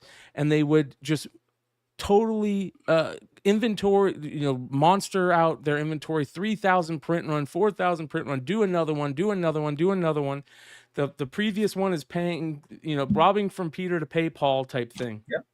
Well, that I don't think is possible to do that and be successful all the time anymore. And I think the way that you have to look at it is you can still do those types of things. You can still be a retailer exclusive variant guy, but instead of doing 3,000 print run variants 4 times a month, maybe you do a 500 print run through Image or 1,000 print run through Dynamite.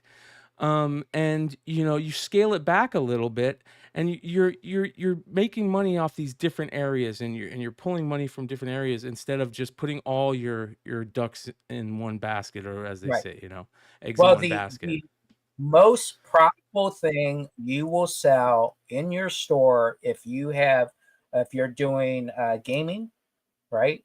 In my case, an arcade, the comic book store. The number one thing we made more money off in our whole 15 years at that location was our Coke machine. It was our number one most profitable thing we have ever had. Pre-comic book days, the money that we made by having a little table with sodas and drinks out there. Prime example, I have an exclusive coming out with Murat Michaels at the end of next month. It's already sold out. Right? I haven't even shown the cover yet, and it's sold out. So you have to, because I do legacy, right? So you have to manage your money correctly. And if you're going to do exclusives, you need to have a good portion sold out even before you start, at least 50%. Yep. I have so many legacy customers, it doesn't matter. I'm going to be sold out regardless. But you got to have at least 50% of it sold off before it even comes in. But you also have to have money to buy books that come in that door. You have to also have money to buy inventory from a distribution house that's having a clearance. Let's talk about that, because that's another important tip for people. And we kind of got into it earlier. There are different ways to source new inventory. We talk about a lot of people in selling new books. And one of the new models it's not a new model, but it works very well still, is something like Billy at Economics and Comics does. He runs a website where he spends a lot of his time putting up the new books that are coming out, letting people order ahead, and selling people those books, right? And so that's a big part of his success, is being able to do that. You can still do that to this day. You just have to set it up. You have to be able to set up your online store. You have to put the time in to create all those sales, or those books, or say what the books are. And Billy is also teaming that up with his online persona, where he does a show every week that he says, these are the books that are coming out on FOC that I like and that I think are going to be hot books. And that helps him sell the books in his store, his new issues, right? So Yeah. that's a very important thing, utilizing the online aspect, the being able to sell from anywhere, whether that's static sales on like new issues, or when you get a collection in, no matter where you're at in the country, you can go on your phone to eBay Live or whatnot, or Facebook Marketplace, and have live sales, Instagram Live. People like Bry's Comics has done very well, and I get it. There's a lot of that's kryptonite to some people, but let's be honest, Bry's Comics has done very well at creating a fan base, or a customer base, of people that buy his product that he sources, and he puts into these sales that he sells, right? And he's using the online marketplace to do so. He doesn't have a brick and mortar store. Yeah. That's very important to make note of in the future, success of this industry. Emmet over in the chat has a really good point too. Part of the 90s crash was dealers stopped buying, because as much as they were selling of this product, and as much as they were profiting on this product, they weren't validating the secondary market that Wizard helped inflate. I'll add that to the mix. People were being told, oh, hey, this first appearance is worth $20. Hey, comic shop, what will you give me for it? Oh, we're not even buying that. I remember that in the 90s. There was I got my start, and this is also why I love Rob so much, Rob Liefeld. The first book I ever sold for a profit was New Mutants 87. And at the time, it was like $100 book in the 90s, early 90s. And I sold that to a store for store credit. And I got, I think, $85 in store credit from the store. They were still buying in the early 90s. By mid 90s, that's when those books started tanking. People weren't buying them for what, and I don't know what the chicken or the egg is. Maybe they stopped buying wall books and they were investing more in side books. But you've got to be reinvesting. You have to make an offer. Even if it's 10 cents on the dollar, make the offer. Sure. Reinvest in your community. And I think Emmett's absolutely right. They stopped buying because they lost faith in that product. Yeah. The one biggest thing that you need to be as a store owner, you need to coach yourself. You need to read books, or you're self-coached on how to buy. If you do not know how to buy, you are screwed in this business. You're just screwed. You got to know how to buy, because you're buying a good 50% of the people coming in to sell you stuff you've never met before in your life. Yep. The 50% that it's a pretty easy thing. Dude, how much do you want? All right, cool. This is what I'm going to give you. Awesome. Great. All right. I'll talk to you later. But you got to learn how to negotiate. And if you learn how to negotiate, buying is easy. But if you don't train yourself, it's kind of like if me and Dennis buy differently. I'm the 5-minute guy. You got 5 minutes to sell me this collection. If I don't buy it in 5 minutes, I don't want it. Right? I don't want to know what you got. I just want to know how many books you have and how much you want. Right? I like to do it differently. I like to go through the whole collection. Sure. I like to pull it out and explain why I'm buying this one for more than I'm buying the rest of the stuff in this box. I like to educate the customer, even though they're just wanting to get rid of it. And Right. If I just threw them an offer, they'd probably take it. But I also feel it's that last chance to let them understand what's important about this person who died and left them this box.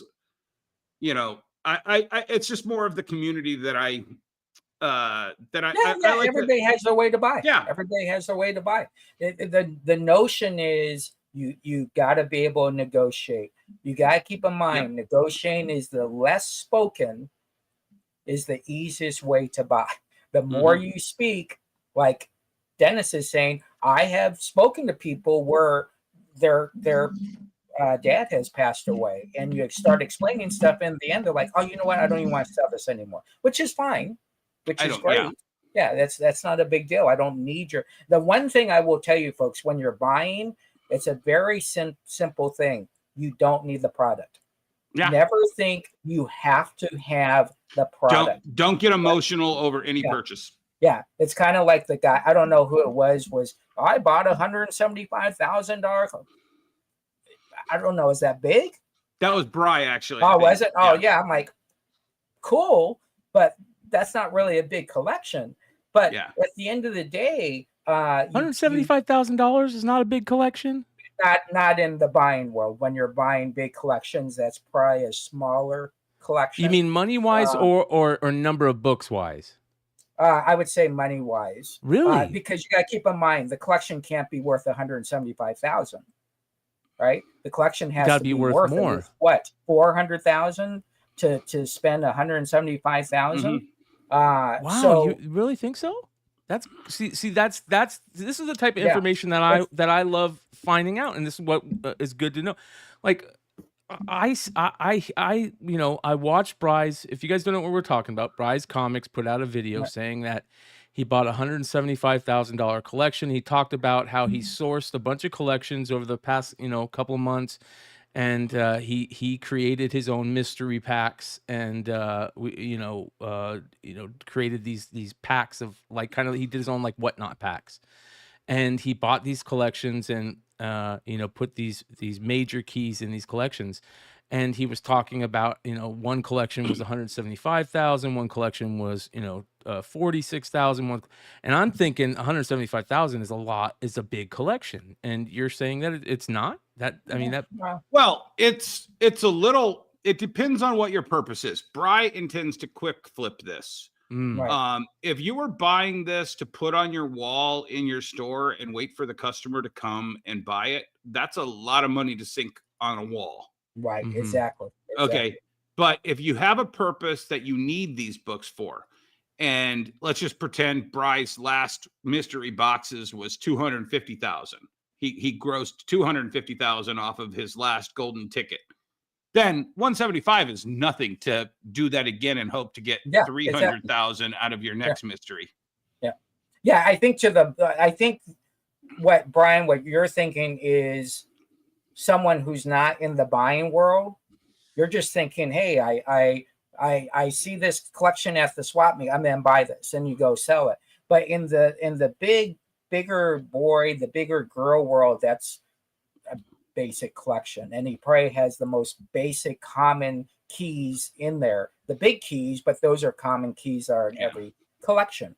So at the end of the day, it's if you pay $175,000 for a collection, how long do you have to get your money back? So if you see him buy the 175 and all of a sudden have these packs, it kind of tells you what that collection is. If he says, "Oh, I paid $175,000 for a collection," and a year from now he starts talking about what's in the collection. There's so many ways to look at a big collections, but there's so many books out there that you could find a collection that is $250,000, $300,000, $500,000 once a month with no problem. It's if you buy it, how quick do you have to get your money back? That's very plain and simple. We don't know if he bought it on terms. We don't know if he paid cash for it. I mean, there's so many consignment. There's so many brokering. There's so many ways to do it. So at the end of the day, regardless, he had to negotiate that collection. Yeah. And so you got to be a good negotiator. You have to, when you look at a collection, if you're going to resell it, you need to know right when you look at, okay, I'm paying $175,000. I know I can get $280,000, $290,000. Is $100,000 profit worth it? And how long does it take me to do that? But on the flip end, how much do I have to sacrifice on not doing by buying that collection? So, and that goes with a $10,000 collection. Yeah. That goes with a $15,000 collection. The collection that Bryan helped me go through, which was 100 long boxes that had probably at the end 5,000 keys. Guess what? In 3 weeks, I had everything sold. Yes, that's the other thing I want to bring up. Yeah. Knowing, and I'm glad we're talking about this, knowing how to sell these items. Bry's Comics, he knows that he's going to be offloading this quite quickly to a group of people that he's curated as his customers. Jesse, he's doing what Rob Liefeld does. Yeah, Jesse, you do the same thing. You know, you have a group of customers that you have sold on live sales to over the last 6-7 years or so, and you know you're going to be able to sell a collection that you buy at the swap meet this weekend in the next couple of days. Dennis, you have a store that you know that you're going to be able to put things in the store and sell at your store. You have to know where you're going to sell these things in. So let's talk about that game plan and how you're selling the items. How important is that, and where does that go along with what Cosmic said in the chat?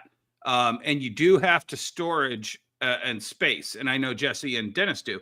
I have a 12,000 square foot movie theater. I have 4 locations at a mall. I use 2 of them for storage and 2 of them to sell out of. I have all the inventory I ever need, and I still buy, and I just figure out where I want to store it until I want to sell it. And that's kind of that's kind of the top level you get to, is when you don't have to sell the stuff. I mean, I got in that killer silver and bronze collection. It's still sitting in boxes, because I'm going to eventually send it off to Heritage or send it off to PSA to try out their new service. Something is going to happen with those. I don't need the money right now. I flipped out the stuff I didn't want for a majority of what I have into them. So that stuff can just sit until I'm ready. Yeah, exactly. And one of the things with when you buy a collection, when you're buying collections, in my case, where I'm technically finding out what I bought after the person leaves, and there's a great one, and I don't think I ever told this story, where I bought a collection during a live show, and Ivan's in the room. Ivan knows about this. I bought this collection during a live show. The guy just kept on banging on my door, so I finally opened it up, and he said, "I got these 10 long boxes I want to sell." I'm like, "Dude, I'm doing a live show right now." I'm like, "You know what? What's the best way to do this? Let's do this while I'm doing my live show." So, folks, I'm going to buy this collection. I go to the guy, "How much you want everything for?" All boxes, $500. I tell you what, I'm doing a live show right now. I'll give you $400 cash right now, sight unseen. Well, I kind of want 500. I'm like, "Well, I'm willing to give you 400. If you want to come back tomorrow, then we can discuss the extra 100. So the guy says, "I'll take it." So what do? I walk over to my screen and I say, "All right, let's just open up this box and see what we got." Right? So we start selling books. All of a sudden, my phone starts ringing, right? Nonstop. I'm like, "Nah, I ain't answering that phone." All of a sudden, there's banging on the door. And there's this guy. And he's like, "I want my collection back. I decided 400 is too cheap." I'm like, "Dude, we've already made the deal." And he goes, "Well, you're screwing me, blah, blah, blah, blah, blah." And I go, "Just so you know, we're live. All right? Just so you know, we're live right now. Everybody heard this deal." Now, during that time, I had sold about 10 books for whatever XYZ. And I'm like, "All right, so what you're telling me is you want your $400 back for whatever's left in those boxes right there," after I pulled out a couple books. He's like, "Yep." So I went ahead and did it. So things happen, right? But you have to have the opportunity to sell your stuff when you have an opportunity. Why? Because I knew the 10 books I pulled, customers were watching that I know would want to buy those books. So you have to know your customer base. And when you buy a collection, you're already parsing out stuff. Oh, this guy likes turtles. Okay, let's go over here. This guy likes signed books. This guy likes art. And so when you buy a collection, you're trying to figure out, in Dennis's case, well, I'm going to save this. Okay, if that's his plan, have a plan of action and who that action involves. It's very plain and simple. I just, when I buy a collection, I just leave it on my counter. And as people come in, they get, hey, I'll price it as we go. We just bought this in. So we'll price it as we go. We'll give them a good price. Right? I want to talk about one of the most important aspects of being a successful businessman in the comic book world, starting a comic book business. If you're going to be dealing and selling comic books, whether that's bought through collections or new issues that you're doing, one of the biggest lessons that is very hard for a lot of people to learn is something that Three Rivers Comics said. He said, to be a good dealer, you have to stop being a collector. Yep. That is such a big piece of information. And I have such a hard problem with it because I say to myself, I knew what these books were worth a few years ago. I knew what these were worth then, and you think that rules you on whether or not you want to sell these items. But that money, you can sell, you can sit on those items, but that money isn't working for you right then. You can make money off those items right now and put that money to work for you now by selling those items. Now, I'm not saying sell everything for super cheap, but you can't sit there and go, and I'm really bad at this. I said I do it when I talk a lot about books on the shows. I say, man, this book was selling, a few years ago for 6 times that. How can I sell it for this much? Right. You got it. You're going to see more of these books. Also, the secret is how much did you pay for it? Right. Exactly. That's the number one rule. So I did a variant for Champions #1, and I got an insane number of the Alex Ross variant. And when that book hit like 1,200 for 9/8 and 1,000 for 9/8, I sold 5 or 6 of them for, several $1,000s more than I paid for the variant to do the variant. And then all of a sudden I remember watching YouTubers, this variant's only going for $300 now. I'd see, Long Short go, wow, did you see this only sold for 200 and a 9/8? I was like, oh, well, I only have $2 into all of them. So I really don't care if I get 200. Yeah, exactly. Yeah. Yeah. And on top of that, I made 4,000 at the top. Yeah. The funny part is, this is why I tell people when I'm helping a store, mentoring them, they ask me for my help. And I'll say, listen, I walked in here, you had that New Mutants 87 for 300. I've been in here when people have offered you 200. How much did you pay for that book? $1? $2? So why won't you sell it for $200? Well, I would lose $100. I'm like, that's not the way you think about it. You made 198. You can't teach that to about 60% of the store owners out there. They feel that even though they paid $2 and it's a $300 book, if they sell it for $200, they're losing money. Yeah. You need to get past that. The biggest thing that you need to learn, it's a very plain and simple thing. Me and Dennis can tell you right now, Heme AF-15s have been popped up in front of us over our years. You're going to get every single book that you said you'll never get again is going to show up in a collection in the next couple of months. Yep. Right. The person that, I got a New Mutants 98 and an ASM 300. Well, that's great. But that's what every collection has in here. Right. So you got to get past that point of it's all about margins. It's all about turn rates. Yeah. It's all about knowing your customer. It's about knowing how much your customer has spent. The old rule is if you sell to someone $1,000 book and you give them a price for $900, but you've never met them before in your life. All right. You might make $700 on that book, $500, whatever you're making on that book. But if I sell it to someone who's been buying from me for the last 15 years, I've already made hundreds of thousands of dollars off that person. So I'm willing to sell that book to him for $500. Why? If you've ever go ahead. Oh, sorry. Go ahead. Finish. No, I was just going to say, because you're looking at longevity. Yeah. Right. My store, I'm very fortunate. I have about 50 to 60 whales that I've always had. Why? Because they know I'm going to take care of it. We've never had to negotiate a price on a big book because they know when I give them the price, I'm saying, dude, this is like way below what I would sell it to public. So you really have to master A to Z, how to buy, how to negotiate, how to turn, how to make margins, and how to sell to your customer base. Do you remember that scene in High Fidelity where they're like, "Oh, did you get that that really cool rare album? Do you still have that?" "Oh, yeah, here it is." "Oh, wow, yeah. How much?" "Oh, you know what? I don't think we're going to sell it right now. But come on, give me a price." "No, it's not ready. We're going to keep it." And then the other guy behind him, after that guy leaves and storms out, goes, "I'll give you $20 for it." "Okay." There are books that I have on my wall that I want 200. If you walk in and I don't know who you are, and you know, "Oh, come on, man, the last 9.8 only sold for 150 and you've got it at 200. Okay, well, make an offer or move on. You know, I don't want to sell it on eBay for 150. I'd rather have it in my store for 200, but make an offer or move on."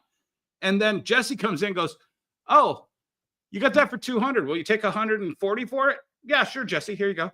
Yep. Because I know selling it to Jesse isn't going to crater our market. It's not going to validate a sinking price on a book. But if Jesse thinks he could do something with it at 140, there you go, Jesse. Yep, exactly. Yeah, it's kind of an elitist, snobby attitude. But I'll flip to another dealer. I mean, I've given Bryan books and I've given Yee books and I've given, dude, I got 10 more of them. It's not a big deal. But if that's something you want, here you go. I don't need $200 from you. You know, I was selling the Tosins for $100 to my friends, you know, and they kept coming back. But I wouldn't take less than 300 for one of them on eBay. I'm not going to tank the market on that. Yeah. Why? I have more. Yeah, exactly. And so it's knowing your inventory, knowing how much inventory you can carry, how much inventory you can hold that doesn't put a bind in your budget, right? And then always buying smartly, right? You don't have to buy every collection that comes. I can't tell you how many collections that come in the store. I'm like, "I'm good. Well, just offer me." No, I'm good. Here's the other stores you can go at. Right? Well, and later tonight, after we're done here, I'm gonna, or maybe early tomorrow. I had a guy call up on the phone while I was at the store today, and he's like, "Do you have one-piece cards?" And I'm like, "Yeah, we have some packs in the case." "Do you have one-piece singles?" Yeah, we have a handful of them, not a lot. We're not really heavily invested in it. And so I had to run and go do some errands and then get home early to eat and get ready for the show. And my employee called me back and said, "Dude, that guy from the One Piece, do you know him?" I'm like, "No, not at all. He was so rude to me." I'm like, what did he do?" "Well, he wanted this one card. It goes for 33 on TCG Player, but he asked if I'd do 30." And I said, "Yeah, sure." And then he wanted a bunch more cards. And then he said, "I'll give you 25 for all of this." And she's like, no, that's fine." "Well, do you want to call the boss and make sure?" And no, he'll say the exact same thing as me. And I trust my manager when it comes to cards. Right, He's the Pokemon master. Yeah. And he's barred from the store. I don't need him coming in and being a dick and trying to kick the tires on everything and lowball her and then not accept it when she says no. I don't need him in my life. Go away. You're no longer welcome here. Yeah, and again, that's controlling your business. And listen, if you do it once, then they want to get it's a challenge when it comes to discounting stuff, folks. It really does because you set something in that person's head that I never have to pay regular price no matter what, right? And so you have to be very, very careful on it. But if you're turning your product, if you're out there buying this weekend, the whole left side of the housing development area has their 1 year garage sale weekend. Yeah, garage sale weekend. It's the whole thing. So I'll be at every store grabbing whatever I can, and guess what? I'll be determining what has to be sold now, what can be sold later, what makes sense to sell.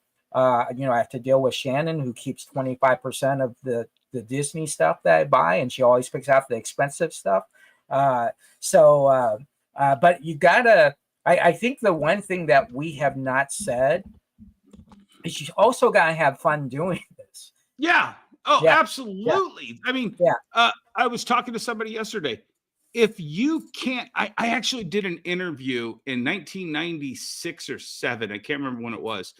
And they asked me, "Why do you do it?" I'm like, I get to play with toys every day. Who gets Yeah. to say that? You know, that's kind of been the gist of my existence is I could be doing anything else and I'd be making more money, but would I Right. be happy? Would I still have most of my hair despite this giant area right here? No, Well, I wouldn't. Go ahead. No, go ahead. No, I wouldn't be having fun. Yeah. Yeah, it's a storyboard, right, for consumers. When I sold shoes for Nordstrom, no one came in and said, well, you know, for 40 years, I've been buying wingtips, right? But in the comic book world, you hear these great stories. Yeah. And those stories, I think, empower you. It gives you hope. It makes you excited for the next customer. So when you start putting your stories and the consumer stories, and you find out, well, why do we then like this long-term relationship of me selling you comics? Because you can do that literally where my store was 5 minutes in one direction and 5 minutes in the other direction. But why are you then buying from me? Right. And I think that's very important, that you're building this friendship with your customer base that is unbreakable, right? I think when you know that if you open up on a Saturday an hour late, that your consumer who's been shopping with you at 9 a.m., you change the whole course of their day. And it's just comics, right? But they're relying on you. And so I think that's very important to remember. If you're going to do a comic book store, regardless if you're opening up with $20,000 or $100,000, that you find the fun part of it. What was the one thing as a kid that when you went into a comic book store, you said you would do? And that's what you do. Mine was having an area with a TV and playing movies all day, playing Star Wars all day. And guess what? That's why I did. That was like awesome to say I was able to do that. And so you got to really look at that. But it's not easy. I'm going to tell you right now, all you folks out there thinking of opening up a comic book store, the success rate is maybe 10%, 15%. Why is that? Why do you guys think that the success rate is so low for people that want to open up a comic book business? Can I jump in here first? Yeah, you're right. You're going to say the same thing I'm going to say. Yeah. So go ahead. 7-8 years ago, 80% of diamond accounts were in arrears. Last month, we found out that the majority of stores collectively owe $11 million over the last 90 days. There are still less than 20% of stores that are successful, or they wouldn't be in that situation, Brian, period. Yeah. And the second I got rid of new books, most profitable I've ever been. Yeah. Actually, I do have an opposite. There you go. Go for it. There you go. Go for it. So you have two choices, and I don't want to say you have two choices. You have as many choices as you want. But here's the two choices I'm giving you. You can be someone who loves comic books and says, I want to run a comic. I want to own a comic book store because I love comics and I should do what I want to do. So I'm going to give up my every 2-week paycheck. I'm going to give up my 401k. I'm going to give up my pension. I'm going to give up my lunch breaks, which you don't realize how important those are until you own your own comic book store or any business. And the way they do, they go open up a business. Or you can be someone who has a business who happens to just to sell comic books. And you have to make those decisions. And what happens is a lot of people that come into our business do it because of passion. I'm getting $40,000, $50,000 to open up my store. I get to do it on my own terms. And what happens is you get your 3 months of free rent, or 1 month. In my case, it was a full year of free rent, right? And then reality comes in. What you got mean? I got to pay rent on the 5th, and I got to pay power. Why? Because your company was doing that before. What do you mean I got to pay my diamond and my penguin and my lunar bill? What do you mean I got to pay my employees? That's crazy. So reality comes in, and it only takes about a year for someone to realize, is this really what I want to do? Or have I started to hate what I love. And that's what happens. And that's why the success rate, success rates are based on 3 years, right? In 3 years, you're either going to start making a profit or you're not. And so within those 3 years, people just start popping out. It's like going to a landlord. If you ever negotiate with a landlord, I could go look at 30 stores. You know what the landlord says every single time? Oh my gosh, this would be a great place for a comic book store. Every single time.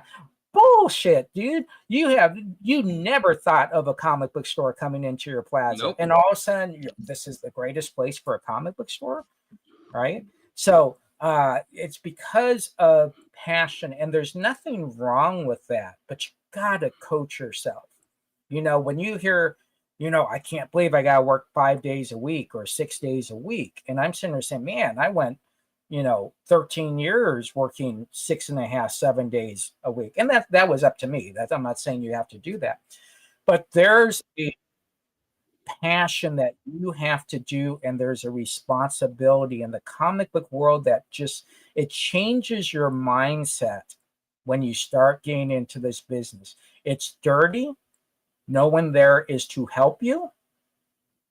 Right. And the people that do help you, I've been very fortunate to know Dennis since I started. Dennis gave me a call one night, introduced himself. We've been great friends since.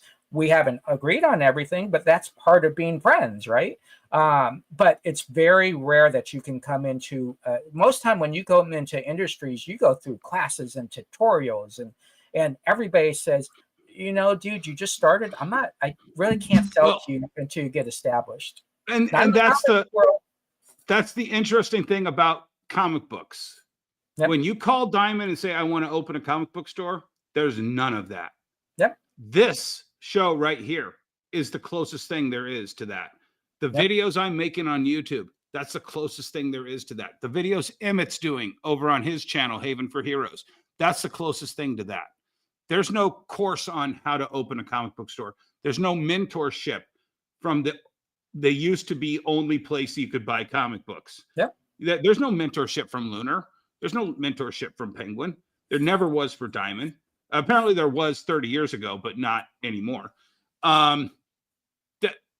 You have to help explain this business to people, and a lot of times I think Emmett's the exception. We're the exception.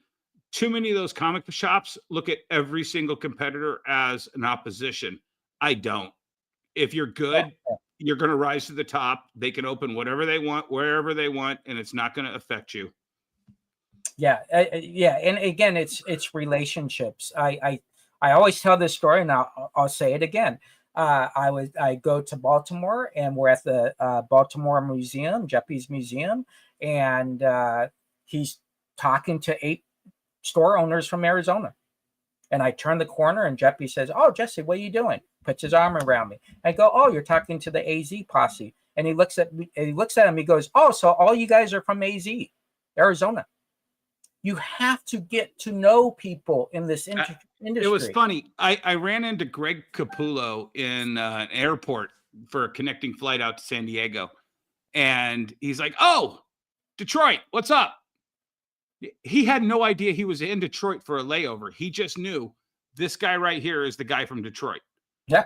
You can't buy that. You can't teach that. But in Greg Capullo's mind, this guy right here, I don't think he even remembered my name, but he remembers it now. Right. I was just that guy from Detroit. Yeah. Yeah. And these guys will do huge solids for you. I'll tell you a quick Capullo story. I'm in Phoenix at a convention. We're all sitting at the bar, all the retailers, and I see Greg Capullo right when I walk in. He's talking to Frank Cho, and I go sit down, and one of the retailers goes, oh, there's your buddy Greg Capullo, being sarcastic, right? And I go, listen, I just buy a lot of stuff from him, okay? It's not really a big deal. So I look over and he's gone. I'm like, crap, I could have got a picture with him. And the next thing I know, he's putting his arms around me and he goes, hey guys, is it all right if I talk to Jesse for a little bit? And the guys go, yeah. So he whispers in my ear and he goes, how long do you want me to talk to you? I go, just a minute. And he goes, okay. They'll do solids for you. So create relationships with these folks. Even if you think you're never going to meet them again, It's Yep. the comic book industry. Trust me. The funniest thing from San Diego last year, I just, it's the funniest thing. Brian and I are sitting having a drink after one of the days, and I'm like, oh, there's Jeff Johns. And Brian's like, no, don't. And I'm like, what? He goes, don't call him over or anything. I'm like, dude, I know Jeff. I'm not going to not say hi to Jeff because, you know. And Jeff gets up and I wave at him and he beelines it over. Dennis, how you doing? Blah, blah, blah, blah, blah. And I introduced Brian and he's like, okay, I was wrong. That was pretty cool. Well, I'm expecting Dennis is going to go, hey, Jeff, what you doing, man? Come on over here. Yeah, I know. Yeah, exactly. Well, what's funny is we can tell all these convention stories. And this is the cool part about what I'm going to say here. Everybody in the chat room is we could talk about all the conventions, and every story we tell you, we're not going to tell you anything that we bought at the convention. No. Because why? It's immaterial. The fun of a convention is exactly what Dennis just said. That is why we go to conventions. We go to see our friends, to shake hands with people. I bought Chris Rupp's booth out in MegaCon. I walked by and he said, Jesse, you then buy my booth? I'm like, sure. Just tell me, Square invoice me and I'll pay you. So how's everything going? And we spent 30 minutes talking about a party that he was going to, a wedding he was going to. Yeah, that's James from Styling got married there. Yeah, exactly. And so that, and then next thing I know, oh my gosh, I'm going to shoot myself for not forgetting his name. Owner of Aspen. Yeah, I know who you're talking about. Frank.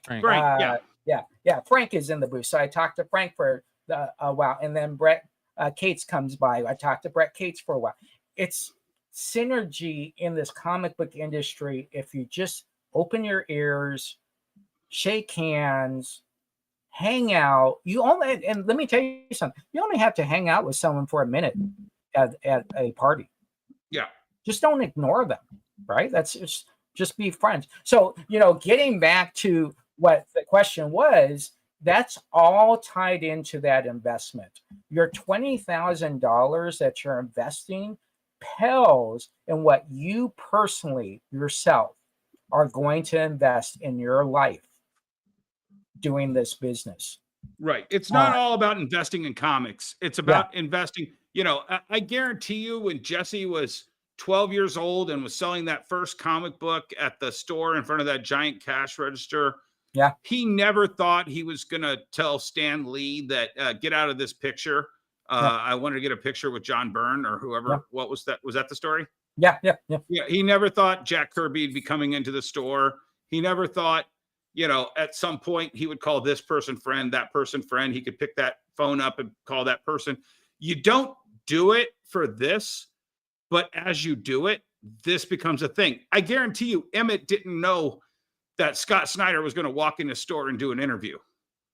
At a certain point, Scott used to live in the city. He came out, picked Emmet's store as his store, and then a friendship struck up. And then while Scott's kids were ransacking Emmet's store, he got Scott to sit down for, an interview that he's still playing 4 or 5 years later. Exactly. It just happens. If you're this honest and this, you're not asking for a favor every time you see them, they become friends with you. Exactly. They become friends with you.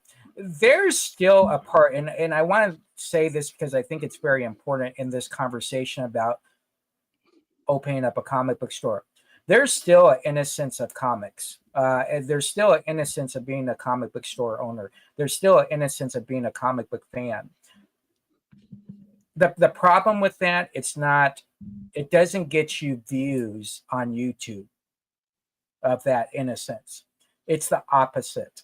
Yeah. The negatives that happen, or the things that are impactful, the news today, that's what gets you there. But it's still the customer coming in and buying their books. And I will say this, and until someone can prove me wrong with real numbers, and they're not going to be able to, there are more back issues that sell every single week versus new issues. It's not even close. The numbers aren't even close. It's probably 80-20, 80% back issues are sold because of heritage conventions, what you sell in your back issue room, eBay, whatnot, eBay Live, soon to be Walmart, Etsy, Shopify, grandma packs, right?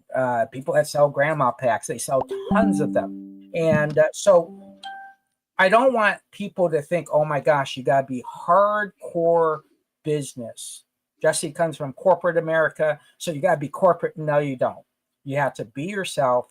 You got to love what you're doing. You have to take the bad day. You have to wake up and say, oh my gosh, today's going to be better than yesterday, right? It has to be. And that's how it works. And it just takes a customer to buy a comic from you. And it's a cool thing. I always say this. Imagine when you sell a Golden Age comic. If I was to sell a Golden Age comic today and sell that to Dennis today, someone 75 years ago bought that comic for 10 cents, and I became the gatekeeper of that comic book. And then I get that comic book and I hand it to Dennis. Dennis is now the gatekeeper of that comic book. That's what I love about this business. Another thing, and I think of this conundrum every time, it's like, oh man, if I only had a time machine, I could go back and get that Action Comics #1. Do you know the joy that you're robbing from somebody 80 years ago? That traveled that distance from that moment that you took it from that spinning rack, and the last copy didn't get into the hands of this guy, and he didn't find a love for Superman, and he didn't pass it on to his grandkids, and Heritage didn't sell it for $1 million or whatever. Yeah. You robbed that entire trip by going back in time and taking that book out of the zeitgeist. I don't think of that stuff. Yeah. Have I ever danced with the devil in the pale moonlight? Is that a song? No, that's Batman, it's from bro. Batman. The Joker. Oh, it's Batman.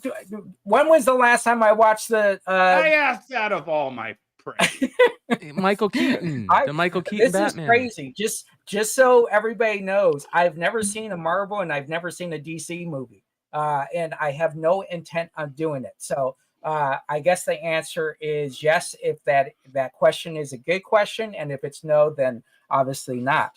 But no, at the end of the day, if I ever do watch the movies, trust me, I'm doing it on YouTube and I'm doing it live and all that stuff. I want to ask you guys, what are some of the things that are like the things you wish you had somebody tell you when it comes to starting running a successful business in comic books? What are some of the things that you wish other people had told you when you started your business? I had a really great mentor, and when I opened my store, he said, "Don't do new books." And I was like, "What? No, you got to do new books. That's the fun." But he goes, "Don't get into it. Just do your thing." Because like I was on the front page of the Wall Street Journal for selling toys. I was the booking agent for celebrities. I was one of the biggest vintage Transformer dealers. I put on BotCon 96. I had so many of these other things that I was doing, but I just got it into my head that a comic book store was this, and I had to do this to make the umbrella for all the other stuff to fit under. And literally the last 3 years, I kicked myself. I kicked 20-year-old Dennis for not listening to Rich Nelson. But I might not have met Jesse. I might not have gone through all the trials and tribulations to get to this point. So you can't change that. But he was right. And it took me 17 years to realize it. And now I do it. And it's the happiest I've ever been in this business. Yeah. For me, it was, I think the thing I would wish someone would have told me coming in as that new comic book store owner, right? I was the new breed coming in, different ways to do business. And I wish someone had told me, you don't have to fight every battle that comes up against you. Just continue to do what you're doing. But I felt that I had to, even though I was successful at social networking or creating a great social Facebook page and getting to 50,000 within my first 6 months or whatever it was, I always thought I had to defend myself when someone said something, not realizing that if I just kept on going on, I could do better. But I spent so much time going backwards trying to defend myself. You know, when me and Dennis became friends, we spent so much time trying to protect what we thought was a better way for the comic book industry, and ended up getting in arguments that we probably didn't have to do. And Right? it really was left side, right side Twix. It was less filling, tastes great. Yeah. And what we were really not zeroing in on was, it doesn't matter that we're doing this, this, and this. We should be doing this, this, and this. And we were so in the weeds on how to do the little stuff that we didn't realize that wasn't important to the business model. The business model was this, Right. without somebody else telling us what we had to do. Exactly. And so even when we were writing articles back in the day and for Bleeding Cool, you know, I used to do one every 2 weeks for Bleeding Cool. And I did that stupid thing that someone, even Rich, should have told me, don't read the comments. Right. And I would spend a quarter of my day responding to comments and then responding to their comment on my comment, and not realizing that I could serve my customers better. You guys were talking about Bryan. I think his name is Bryan. He is going to sell to consumers that want to buy from him. The consumers that don't want to buy from him, he could care less about. You can say whatever you want. Well, and it's the argument that we've been having on this show for 52 weeks or 51 weeks since we had that first AI and you know, intellectual property theft. Yeah. Nobody's ever come in and said, show me, I'm stealing your quote here, Jesse. Show me where the non-AI comics are. Yeah. No, they just want a comic. And that's that Hank Azaria video I shared with you guys a couple of weeks ago. Hank Azaria knows it, that someday AI is going to be just as good at doing Homer or doing, you know, one of his characters. And at that point, it's up to the audience to decide. It's not up to him. It's not up to whoever, you know, and we get these bugs up our ass about, you know, well, I'm making a hard line, no AI.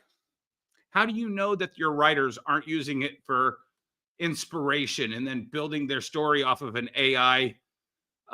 It goes back to that Finding Forrester movie with Sean Connery, where he made the kid type out one of his old lines to get him moving in the right direction. And the kid turned it in and somebody realized that was an old. That's what AI is going to do. It's going to invigorate new storytelling. We will never know if the writer used AI. Right. Exactly. So why should we care that the artist did? Right. You know, I kind of equate this with this, and I use this a lot. I try to run away from the zombies way too much, and I should just stop, let the zombie bite me, and I'd be good the rest of the time. I wouldn't have all the worries about this or how do I look this way. You know what? You just gotta let the zombie bite you, and you go on with your day. So those are the two big things that I wish someone would have told me. But we were also, three things. We were also in a different time.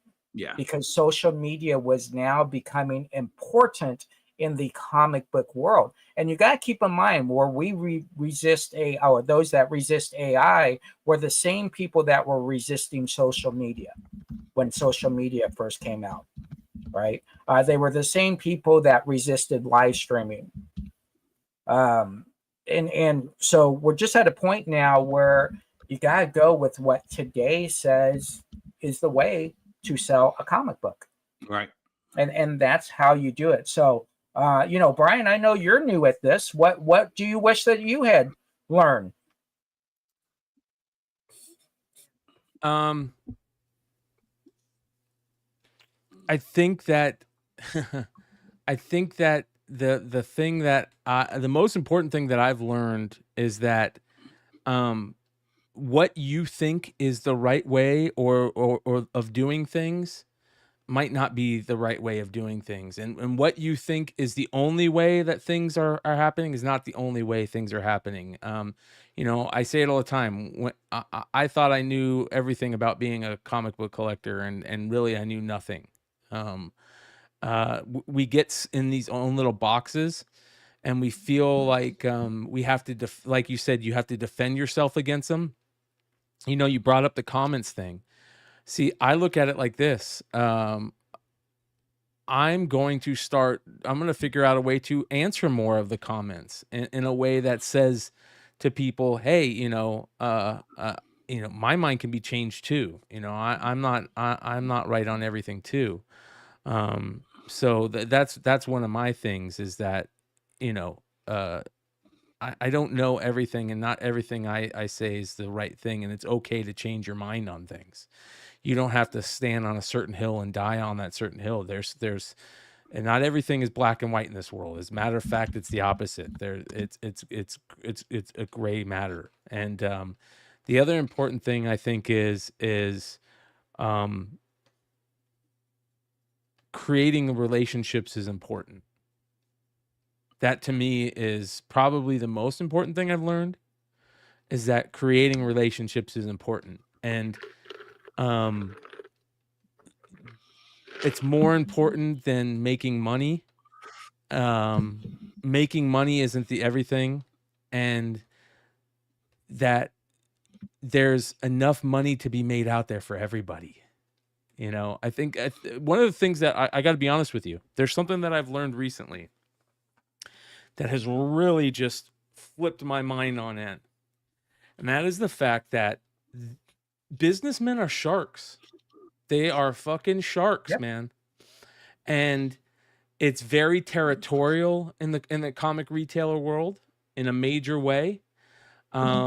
People have egos, and you throw that on top of being very territorial, and that is a major thing. You have to traverse these waters knowing that, and you can't think that relationships are built over a period longer than 3 months. You know what I mean? Like, Right. That's the other thing is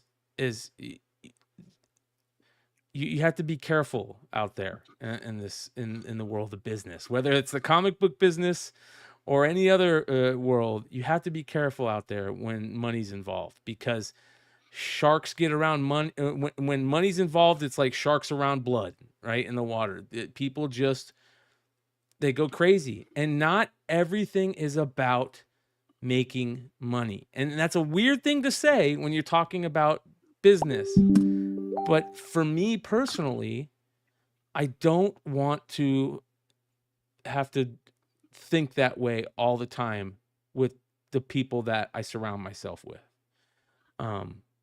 So, Yeah, and it is funny, folks, when you get into this, and this is my challenge to anybody I talk to, especially more senior people, and I say, what's your friends list? And they'll start telling me their friends list, and I said, okay, now tell me your real friends list. And it usually comes down to that many people that you are going to run up the hill with their flag.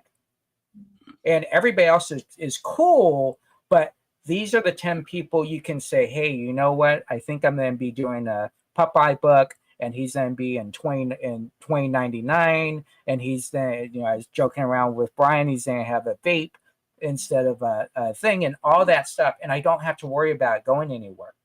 But once you get past that 10, forget it. Yeah. I can't tell you how many things I have said at a convention to someone at a table who I'm getting ready to do business with, and I said, well, let's make sure we're not telling anybody. And the next thing you know, my Facebook is ding, ding, ding, ding, ding, ding, ding, ding, ding. So how did I be part of this thing? I'm like, what thing are you talking about? Yeah. Right? Yeah. And then I sound like the idiot because I won't say anything. And so, yeah, that's what this world, this comic book business is about. There's no one, and what's great about this business, and you guys are probably going to yell out someone right off the bat, but what's great about this business, there's no one top seller every single week, constantly, every single week. Yep. Every single week, it's someone different, right? And that's what makes this industry tangible. It makes it eye-opening to a lot of people. It makes people's wills move, and what if I did this, and what if I did that? It also shows you that this business, no matter how senior you are, you could be knocked out of your spot so fast it's crazy. Yep. Yeah. You know, right now, look Bryan, at how many publishers. Yeah. Bryan, I shared you the thing that I always bring up through our message, Facebook message. I got an amazing mentor. I had Gary Reed. And if you don't know who Gary Reed was, he owned 5 or 6 stores in the Detroit area. He went on to publish Caliber Comics.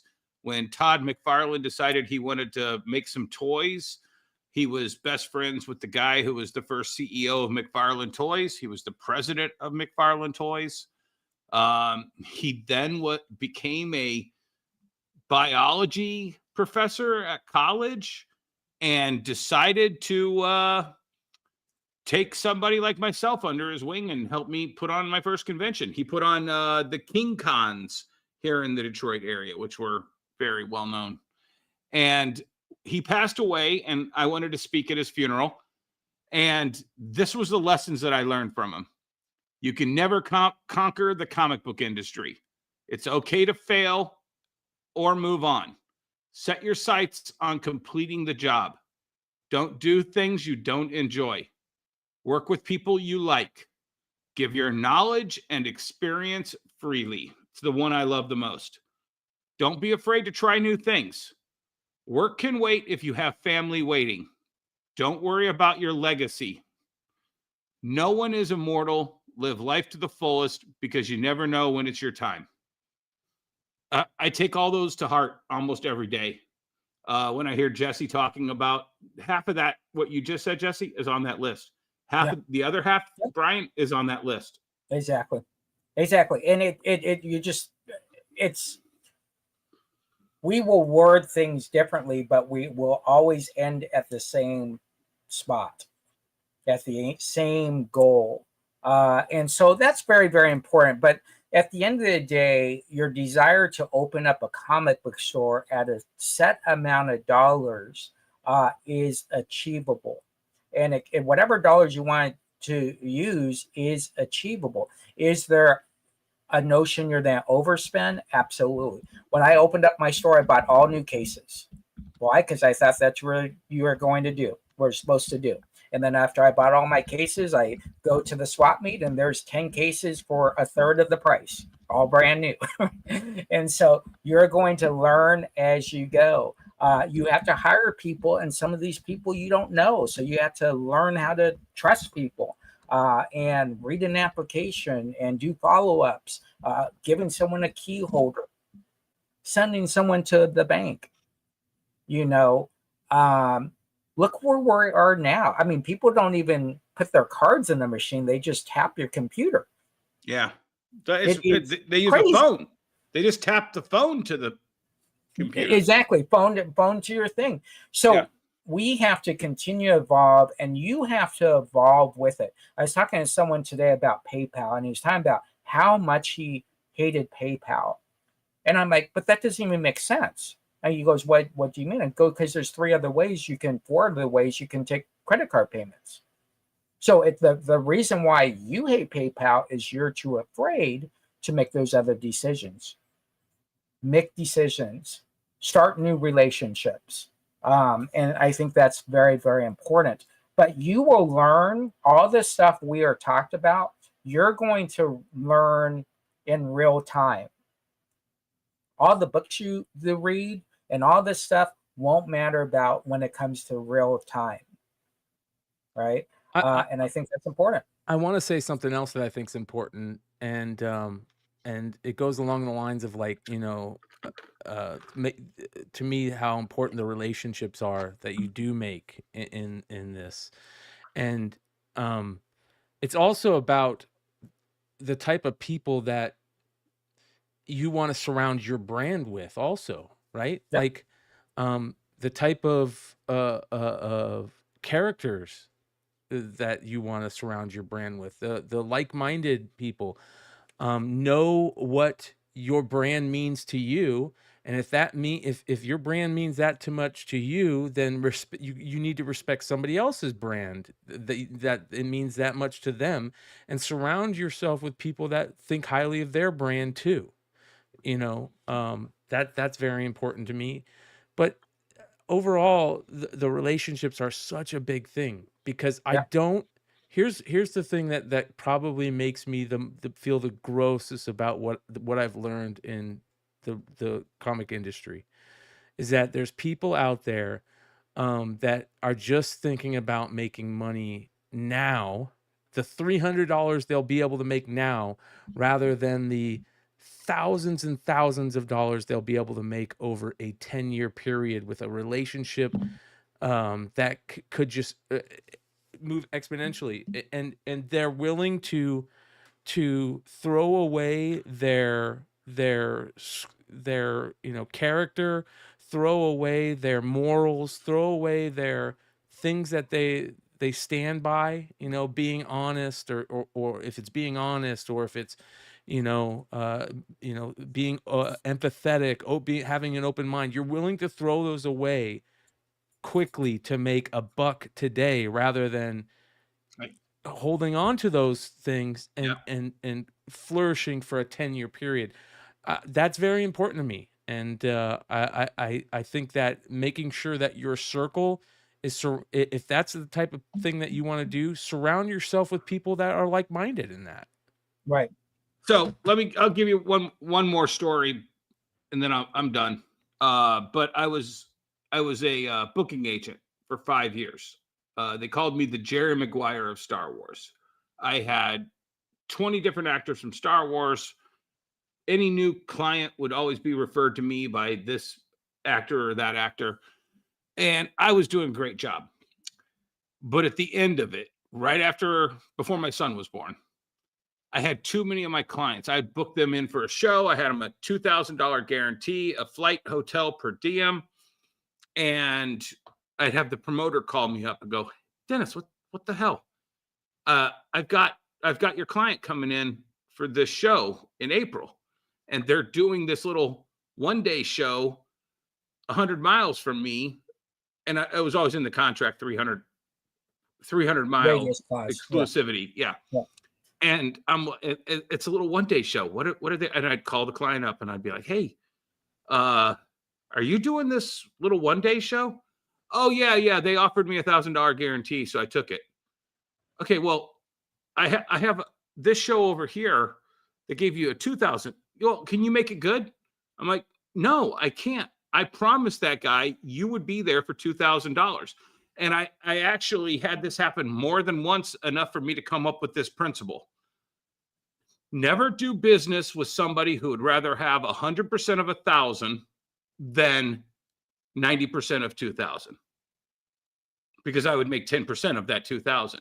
Right. And it's like, I want to do business with people that I'm making them money, they're making me money, we're all making money, whatever the deal is.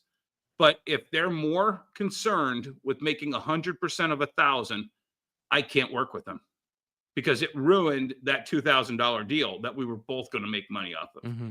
And I retired. My son was born.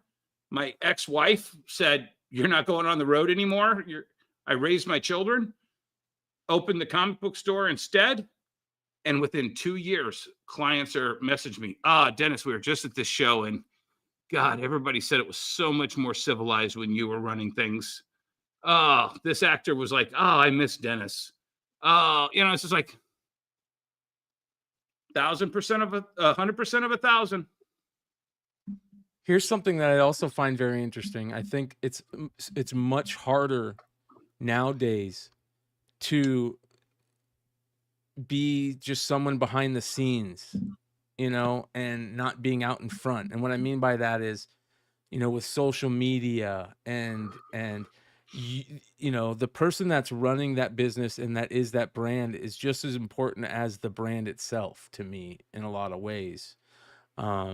Because of how businesses run these days, it's very hard to kind of just stay out of those things, stay out of social media, just have a website up, you kind of have to be out in front of it, and your brand is also who you are, right?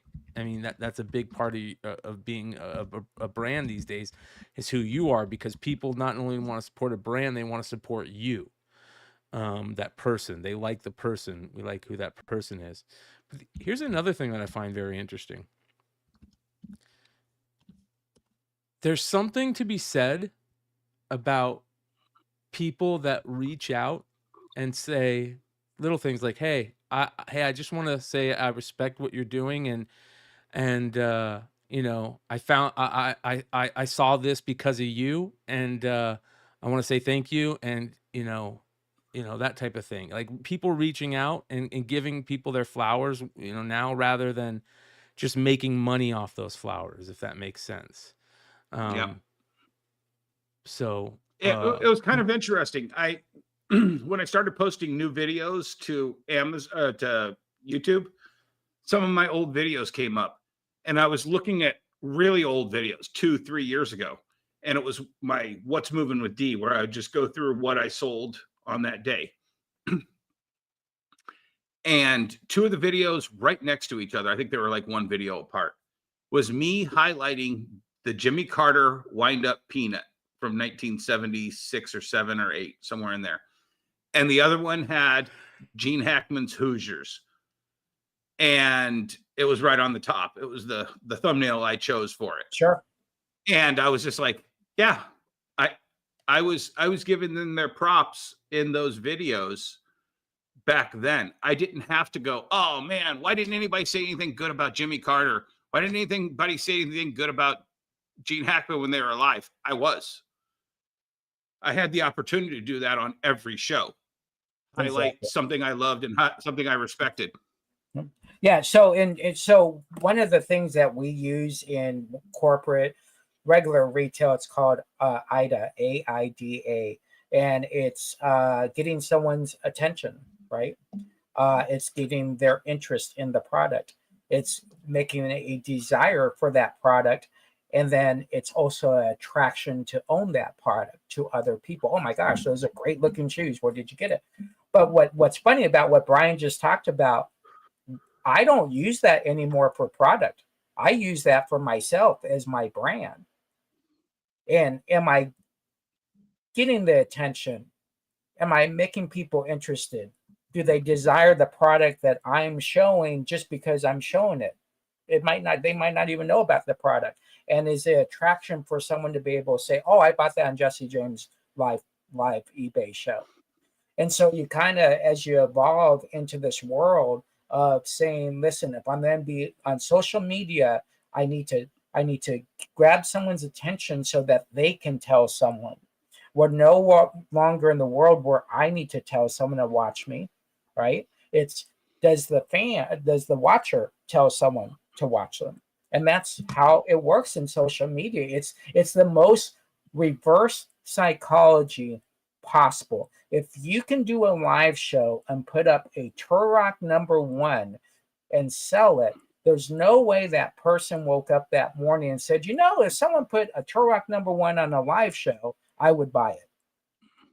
So it comes down to, what experience are you giving that person? I think that happens in a comic book store, that happens at a convention, it happens anywhere a comic book is sold. So in the end, I think it's a great time to be, I'm going to word this a little bit different. I used to always say it's a great time to be a comic book store owner. It's a great time to sell stuff. And it's a great time to sell comics and collectibles. And how you choose to do it, you're no longer being judged for that, right? Because the old days we'd say, oh, that guy, he can't compare himself to me. He's not paying rent. He's not paying insurance. And we had that attitude. Now it's like, that's not even a thought. Oh my gosh, that person is doing X, Y, Z. I need to do better. This is more for Bryan's edification. I don't do this show because I need to sell more comics. I need to push hey guys, I have a leather studded dinosaur phone that I got from an estate sale. That's not why I do this. I do this because I can only explain those Gary Reed 10 rules one at a time when someone comes in my store.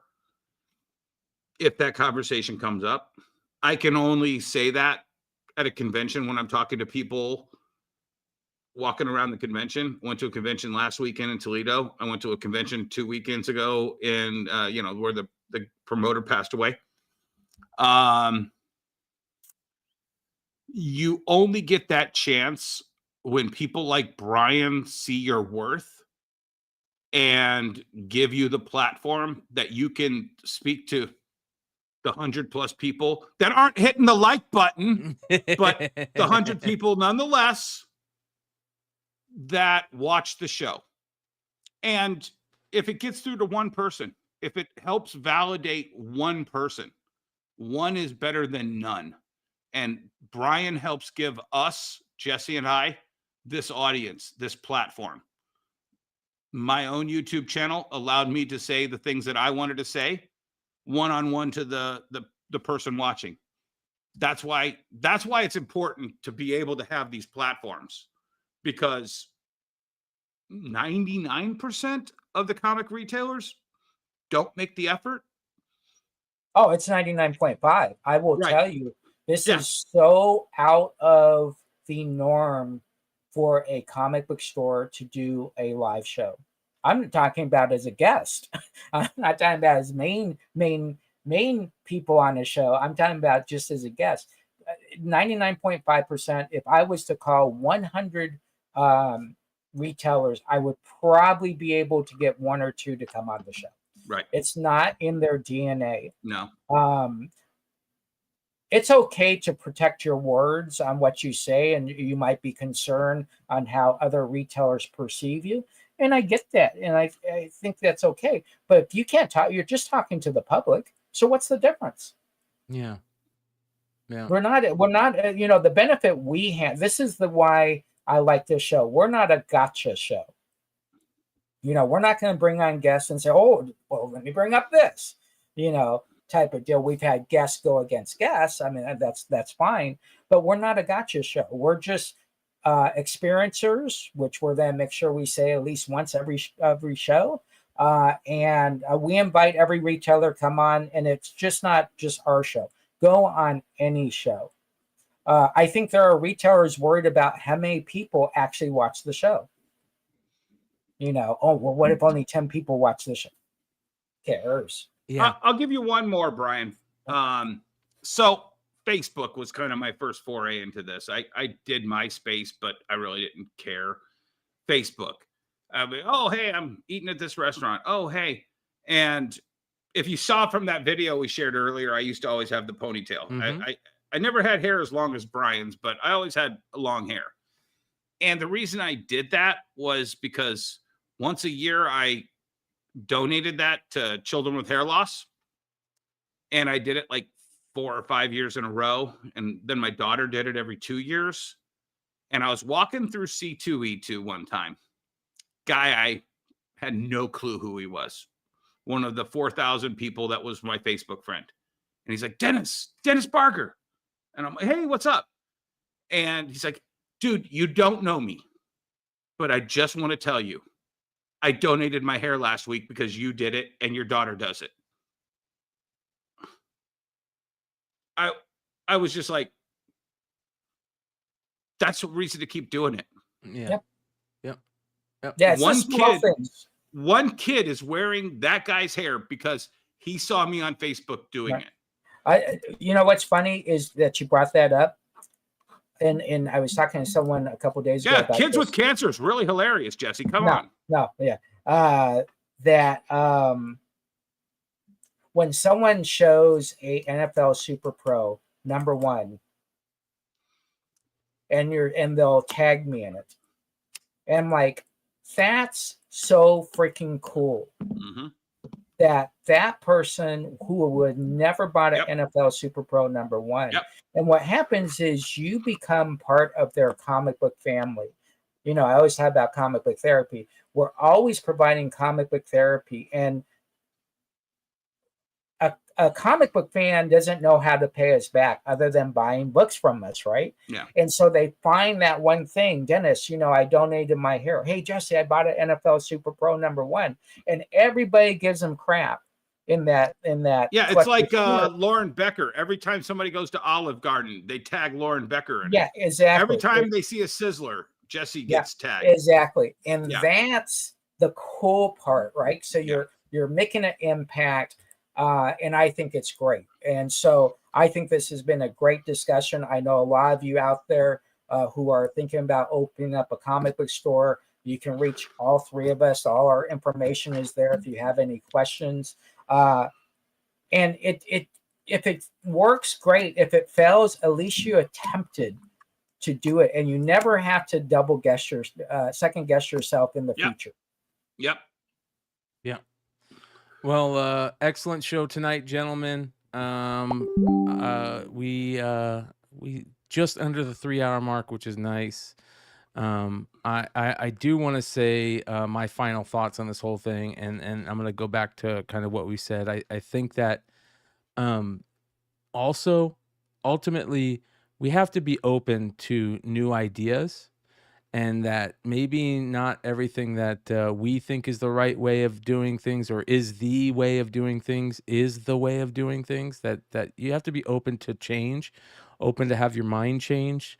And I think that the reason I learned that, and I'm going to say this again, why this is so important to me, because Jesse brought it up about people reaching out to us. When I started doing content on YouTube with the Bogcast and Tales from the Flip Side, I decided that I'm just going to be myself, because I can't be anything other than myself. And I've always talked about my struggle with addiction openly, and I put it out there to talk about, because there's other people that are going through it. Just like there's other people that have gone through cancer and that will talk about their struggle through it and how they got through it, because there's other people out there that have cancer. On the 3rd of this month, I celebrated my 20th year since my last shot of heroin.